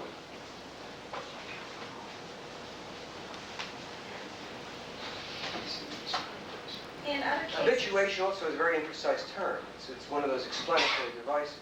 Somebody keeps doing something that I don't want to do. Oh, well, you're habituated. What does that mean? I'm speaking Anyhow, of... well, let me give other people a chance, then I'll make it back. The sabotaging that went on. In other cases of alcoholism, that sabotaging, would you do the disadvantages of change before you try more treatments with other couples?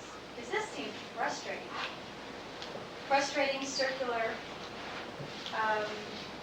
complicated, and they kept trying to sabotage you. Even at the end, it appeared they did. Even at the end, the man said, "But I didn't tell you. I didn't bother telling you because you didn't ask me." So that kind of circular... Yeah, well, I may not have made something clear. We talked to them about their sabotage of the assignment. But in my own mind, I didn't see it as sabotage. Oh, I see. I was just getting after them for not doing the assignment, damn it. And it was no more than, okay, all right, you slipped. You shouldn't have slipped and forgotten to call her. But if you slipped, then for God's sakes, don't you go getting all head up and say, well, I'm going to drop it. And if you change your mind, for God's sakes, tell them. So you were very careless, both of you. And I'm going to have to penalize you for being careless. Because next time I tell you to do something, don't be careless about it, for God's sakes. You come in. So I don't think of it in terms of sabotage. Sabotage is more consistent with a different model. A model in which the couple and or family need the symptom. But that's a different model. It's a pathological model. So discussing the disadvantages of changes, it almost seems to me like it might have been better to do that even before the prescribed interventions. Well, in hindsight, it would have been better to have just stopped there talking with him. The second. We got all busy devising this stuff, and they're going along with it. except they're not doing it very well. But usually, to get back to part of your question, when we give an assignment to people and they do not do it, and for reasons that were completely in their own control, and they're futzing around with it, then we invariably do not urge them, to get with the assignment. And instead, we will usually then delay working on the problem. The most common form of delay is what would be the disadvantages of changing? But what is the underlying business of that is, okay, if you're not going to take this stuff seriously, you're going to futz around with this assignment, and directed towards helping you resolve your problem, then I'm not going to work on this problem. I'm going to take up some different agenda. It could be the giants. But I'll make it sound more therapeutically legitimate, so I'll talk about the disadvantages of change. If the first intervention had worked, we would never have gotten to the disadvantages of change. Right. Is that acceptable? Oh, sure. Two things. If you, in your work with alcoholics, do you find them not doing the homework more often than other clients? Could you hear the question back No. there? Huh? Yeah. No. In working with alcoholics, do you find them less inclined to do the homework than other clients? It's hard to answer, partly because I haven't worked with all that number of alcoholics. To say, oh yes, as a general rule, I find this or that. I'd say in the ones I work with, and they are at all complainants, I'm distressed about my drinking, I do want to change it. I don't find I can't think of any difference, any disparity in the carrying out assignments. And then what about the follow-up on overall working with drug alcohol? Are the changes are they stopping? Well, we do a follow-up. The question is on other problems. No, in your drug and alcohol cases, if it's the follow-up, are they changing? Are they going to drinking? No, I'd say the majority. The question is in other cases of alcoholics, drinkers in the project, are they, in the follow-up, are they still continuing to control their drinking or stay away from drinking? Again, I'd say we've worked with so few that I don't want you to generalize. There's no pattern. We don't have enough of that. I'd say the majority of a very small sample don't. We fail with them. What is the size of your sample that you're working with? Oh, talking about maybe half a dozen. And in my practice, I don't do follow-ups. It'd be nice if I did, but I don't. Adam, the third section when you talked about disadvantages of change, and they came in with their homework. How did you facilitate the change over to going back to the assignment? In other words, going back to step 2. Well, it was we had anticipated that, so we had a conference before they came back with that homework.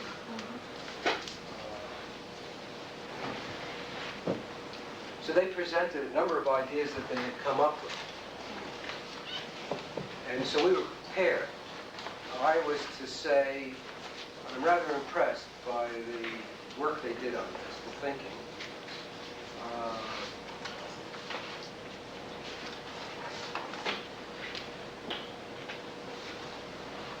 But because of these dangers, I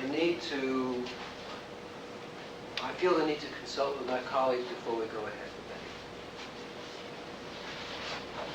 And as I recall, it was then meeting with them the next week, saying we've had our conference, and I am a lone minority voice, feeling that they should go ahead with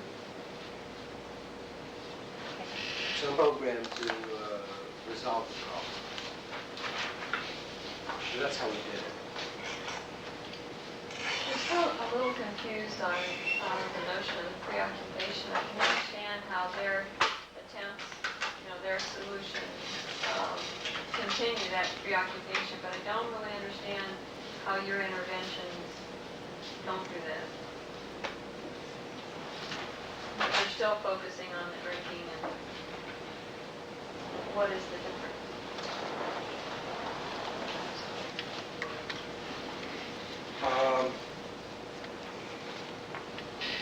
Well, for good or bad, my thinking on this case was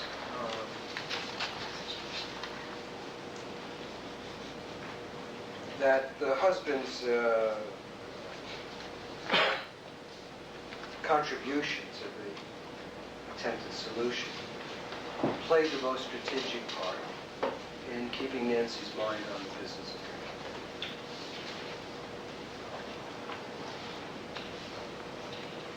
More than anything a therapist might have said.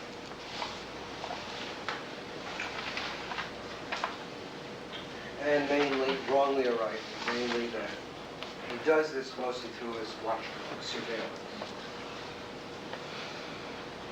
So that both explicit and implicit aspects of transactions in the home can be now attached to drinking, like his leaving the living room.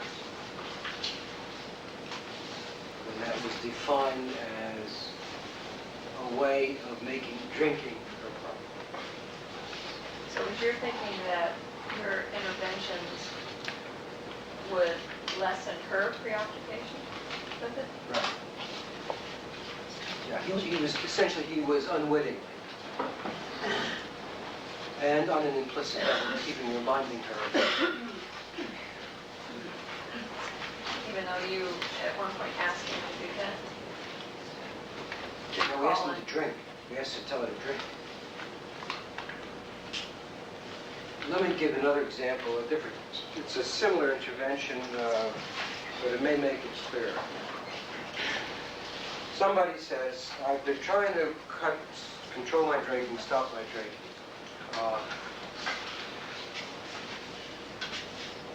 And what I did was I set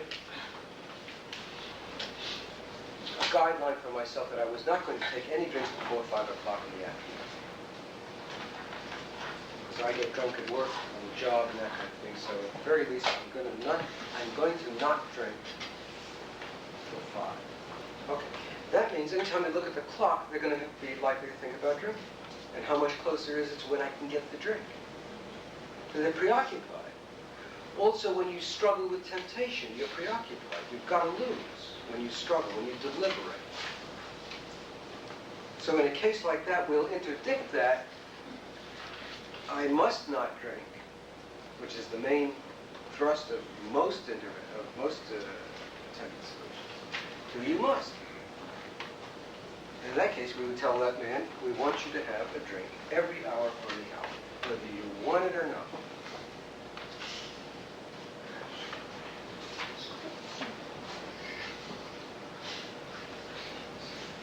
Based on what you just said, would it be, would you not accept to work with someone who was either in Weight Watchers or TOPS or AA and attempting to address the problem for themselves in that arena as well? Are they mutually exclusive in your mind? Well, they're probably mutually exclusive, but we wouldn't be inclined to see somebody who's working with those organizations because they're supposed to solve their problems. Because if they join TOPS, they wouldn't be seeing it unless the TOPS is not doing it. So if somebody came in and said, I want to lose weight, but I belong to TOPS and I'm following TOPS program. You say, well, why would you want to see me? Because the obvious answer would have to be, because the program isn't working.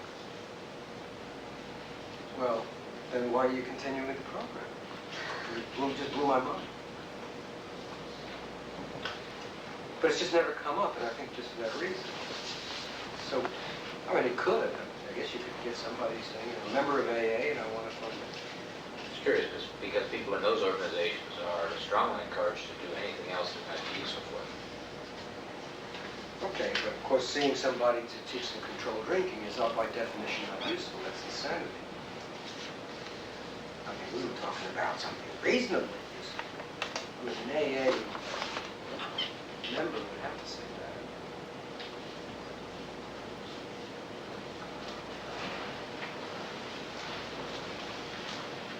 No, it's mainly if somebody is embarked in treatment, however you want to define that, in a way that's not working. We would simply just, whatever the problem, we'd always ask, well, why do you want to continue with something that's not working? And especially see us at the same time. And in any case, we would go on the basis that too many cooks spoil the broth. Obviously, we're not going to suggest do exactly what they are doing. We can't. And there can be a mishmash. Whatever benefit you might get out of it will be nullified by what we might be doing, just because it's contradictory to what you're doing. So make up your mind. Call me when you Can you elaborate more about the assignment? If a couple or an individual fails to do the assignment, whatever there is an art, would you investigate what and why? Would you go after selling the slow down the change or the unconscious business and go again to the same strategy exactly? Would you keep the strategy in mind and go for a different intervention while keeping the same strategy? Or maybe divide it into a small portion, which might be that it's too much for such a couple to keep 1 week of this contact, and maybe keep 1 day. How would you plan it? Could you hear the question? Okay, I'm going to paraphrase the question boiled down because there are 50 questions. When people come back and they haven't done their assignment, I think the question could be paraphrased, what do you do? Or what are the kinds of things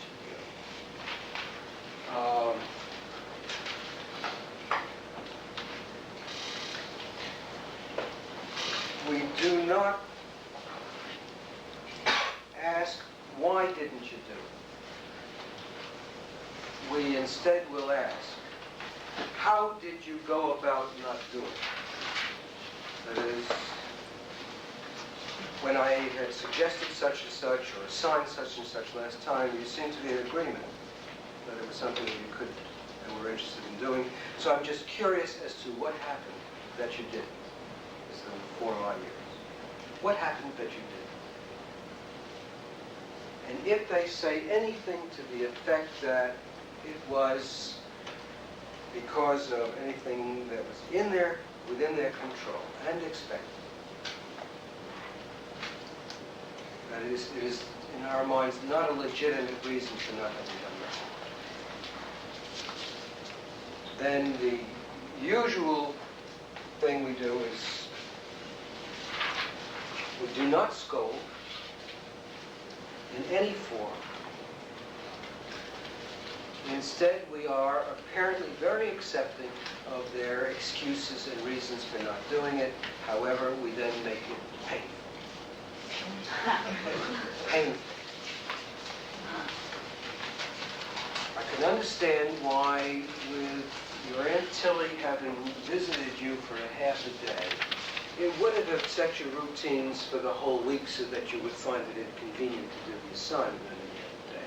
I could see that. Unfortunately, the whole session I had planned on the agenda of what had come of the homework. So there's absolutely nothing that I can think of doing right now that's purposeful, other than staring at each other for 15 minutes. So we have to stop the session now. And I can only charge by my time. So you have just paid a lot of money for nothing. That's one way to make it painful. It's also, at the same time, a way of conveying, I'm not going to work on your problem. You're not doing your homework? I'm not going to bust my ass working on it. I'll be willing to do what I can if you're pulling your weight. You lean back on yours, I'm going to lean back on yours. It's the main part of it. The main thing to stay away from is working too hard. But can't you see? I want you to do. You're working too hard. That's the main thing to stay away from. The disadvantages of change is one way, one tactical way of staying away from. Because you're not working on how to resolve the problem. You're working on why the problem shouldn't be resolved. In that example that you've just given, do people have a choice about whether or not they're going to work Judy, on can I their... erase this? Everybody go. Go ahead. Do people have a choice about whether or not they're going to work on their problem? I'm going back to the comment that was made earlier about a choice about drinking or not. Do people make a choice about whether they're going to whether they're going to work on their problems or not? Well, I don't know what you mean. Well, I guess it gets to that semantics of choice. Right. If somebody comes in to see me, or us at the project, and saying I'm significantly troubled by some situation, state of affairs, and I've been trying to deal with it, and I can't, and I need your help, then they have, in essence, said, I want to work on a problem. They may not have in mind working on it the way that we might get them to work on it, but yeah, I'd like to get over this damn trouble. So we take that as that's a complaint, formal complaint of asking for change. And when they don't proceed, how do you construe that? I mean, I know that there are a lot of different models that construe it as resistance and No, I don't think in terms of resistance. The closest I get to it, and I know this may sound funny because it's such an imprecise word, is that futzing around.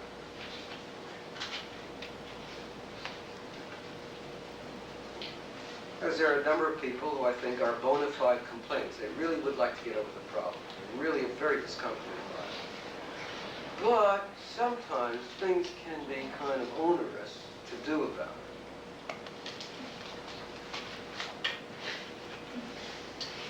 So you have to wrap knuckles. And that, but I don't think in terms of resistance or payoff, I really need the problem.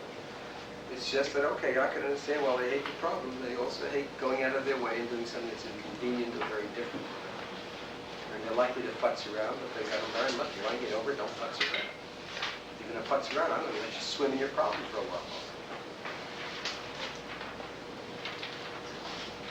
We had an alcohol problem presented yesterday, and in the context of wrap up on that, Lindsay said that it had seemed to him that once the problem of alcohol in a family was dealt with, quite frequently the marriage broke up because the alcohol was an integral part of the structure. Or at least that was my assumption of what Well, let me speak for myself. I used to think that. I used to think that this was almost a expected thing.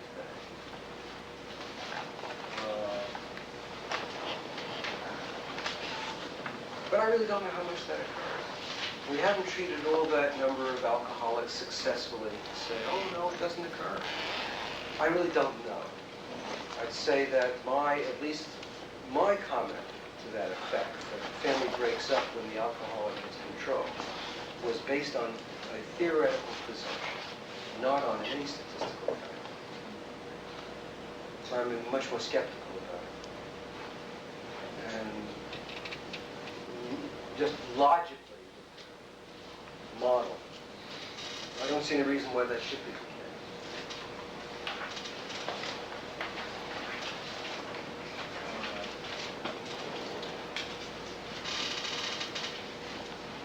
I don't know, I think we just need some good statistics.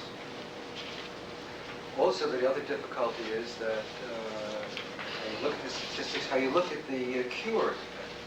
Somebody could say, well, okay, we've analyzed 100,000 members of AA, and in which marriages have broken up in those marriages when they got control of their drinking, or they stopped drinking. In only 5% of those marriages did they break up. Somebody could still say, oh yes, but that's not the real test, because he really isn't over it. He has to sustain like a diabetic on the AA program. But what would happen if he got over his drinking without having to sustain it through AA? That's where the marriage would break up, so you can discount those statistics. But it wouldn't hurt to get statistics as to how many marriages do indeed break up within a significant or strategic period of time when somebody has made some identifiable strides, accomplishments in their problem. I don't know. I just don't have those statistics if they exist. That's the best I can say, just speaking for myself. But I don't think people need problems. I think problems are a pain in the ass. I mean, we got enough with the presidents. We have time for maybe a couple of... Well, if someone came in and said abstinence was a problem, they'd been abstinent for, I don't know, 5 years, 6 years, something like that, and they really wanted to drink because they were afraid to drink, I think. Well, the abstinence... Well, if they say abstinence is... I used to be a lush drinker, and I've been abstinent for 5 years, and that's my problem, I'm abstinent. I'd have to ask them, well, how is abstaining from alcohol a problem, since God knows there are many people, especially from Islamic countries, who do very nicely without alcohol. So how is abstaining from alcohol a problem? Well, they're saying, well, I get discounted in situations where people think they have to drink or whatever. They came on like that. Oh, okay. And when when I visit my brother, he's doing this and Okay, that. but the problem is that some of these difficult characters who discount you and use as the discounting that you are an excellent. And I don't feel like I'm fully in control of my drinking when I abstain. How is that a problem for you? Well, I like to be in control of my life. Well, how is not? You're not responding to the question. Giving me the flip side of the question. Well, the flip side the same on how is not being in control the problem? Don't worry about all So I'd have to ask that. If it turns out, just to save time, there are a number of complaints in which you can hound dog it, and it always winds up the same thing, and that is, in the trouble I'm coming to you about, it has no tangible bearing on my life. It's just I feel distressed, worried, depressed, anxious, or something else. Does your anxiety stop you from doing it? No. It's just when I do it, I'm very uncomfortable. Does your depression stop you from doing it? No. It's just when I do it, I don't feel as anywhere near as the joy I should. So it all gets back to my problem is the way I feel affect-wise. And if you got over that, what difference would it make in your life? None. I would keep doing the same things I'm always doing, but I feel better. So usually in those cases, we just decide to make the treatment worse than the disease. Common way of doing that is defining the problem as your unconscious need to punish yourself. But if you don't want to go through 18 years of psychoanalysis to find out why you need to punish yourself, there could be a shorter way, which is mainly just simply to punish yourself in a different and more constructive way, and in a way that is time limited. And then we use Jay's stuff of ordeal. Cool. Any day in which you feel you have punished yourself too much by feeling too, reaching, going beyond that level of depression, anxiety, or whatever, and you set your alarm clock at 3 o'clock in the morning and you get up and you punish yourself in some way that's discreet, time condensed, and accomplishes something, for God's sake. So you get out of bed, get on your jogging clothes, and run 3 miles through the cold city streets, and you get back.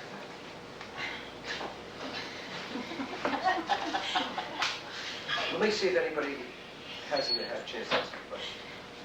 Okay. Adolescence. Oh, God. Let's talk about schizophrenia. It's easy. Yeah. I just wanted to construct a little ordeal.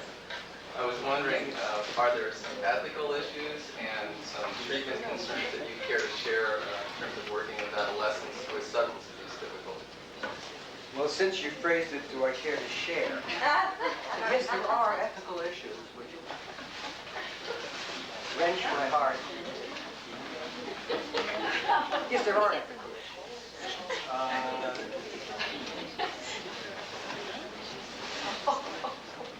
Our ethics, or my ethics again, are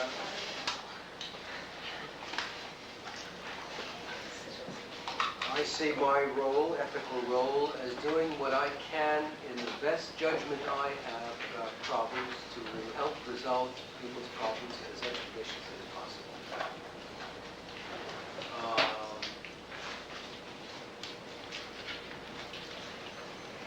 And pretty much whatever the means. Won't be illegal. Part of my ethics. I'm not going to do or ask anybody to do anything illegal. Or anything that goes beyond their moral code.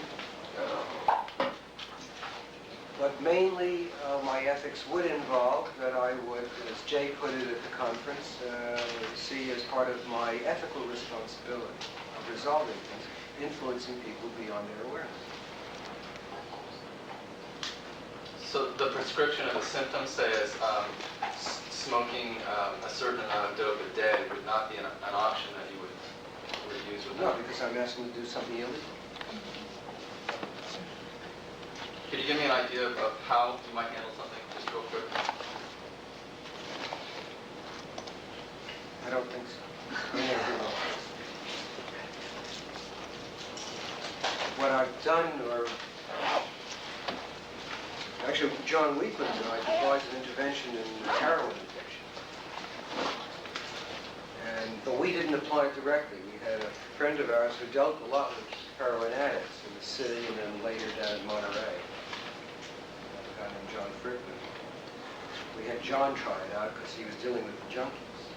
It was to pose to the junkie the question, you not only want to clean up, but if I hear you correctly, you would like to stay clean the rest of your life. Oh, yes. And that's the hard part. Right. How would you know, that is in whatever we do in our counseling, how will you know that you don't have to have a particular worry anymore about getting back to the junk? Well, if I stayed away from it for 6 months, won't tell you. Too many people stop for 6 months, back on it again. People stop for 2 years, back on again. Well, if I can live in an area where there's no junk, you can get it in San Quentin. In fact, we had somebody say, if I could live in an area where you wouldn't get it, like on the near the Russian River.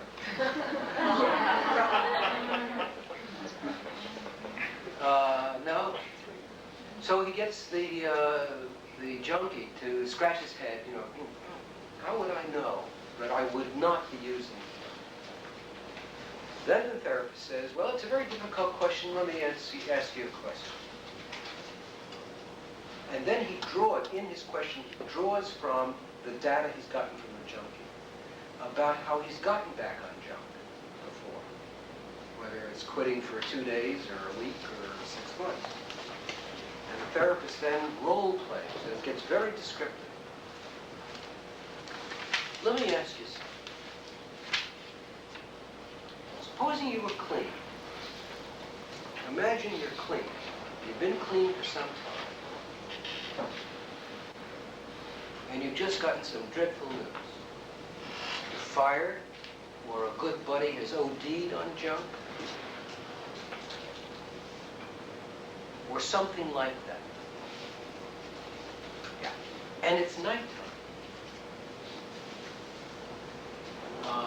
And you walk in, and there have been a number of other things that have been happening, not as bad as this latest news, but you're just not in your best morale. And then you get this bad news, and it's night.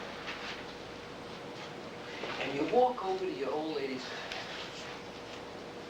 And you walk in, and there she is fixing up with some good stuff. And she says to you, would you like a fix? And it's on me. You get the picture, buddy? All right. If at that point you turned on your heel and said, no thank you, and you walked out, would that tell you anything about your health? Oh, for God's sakes, if I could do that. Because I've gotten back up to junk for a hell of a lot less than that. If I could do that. under those circumstances, I'm over the problem. Okay, I was just curious. I'll see you next week again so we can work on your family problems and your drug-related or related to your company. Now, John tried this out, and he said, of all the things I've done with junkies, that seems to be the single most effective thing. Getting them, not getting them off, because they usually clean it, but keeping them clean. Because he's role-playing them. He's making it very descriptive. Not role-playing so much as visualization.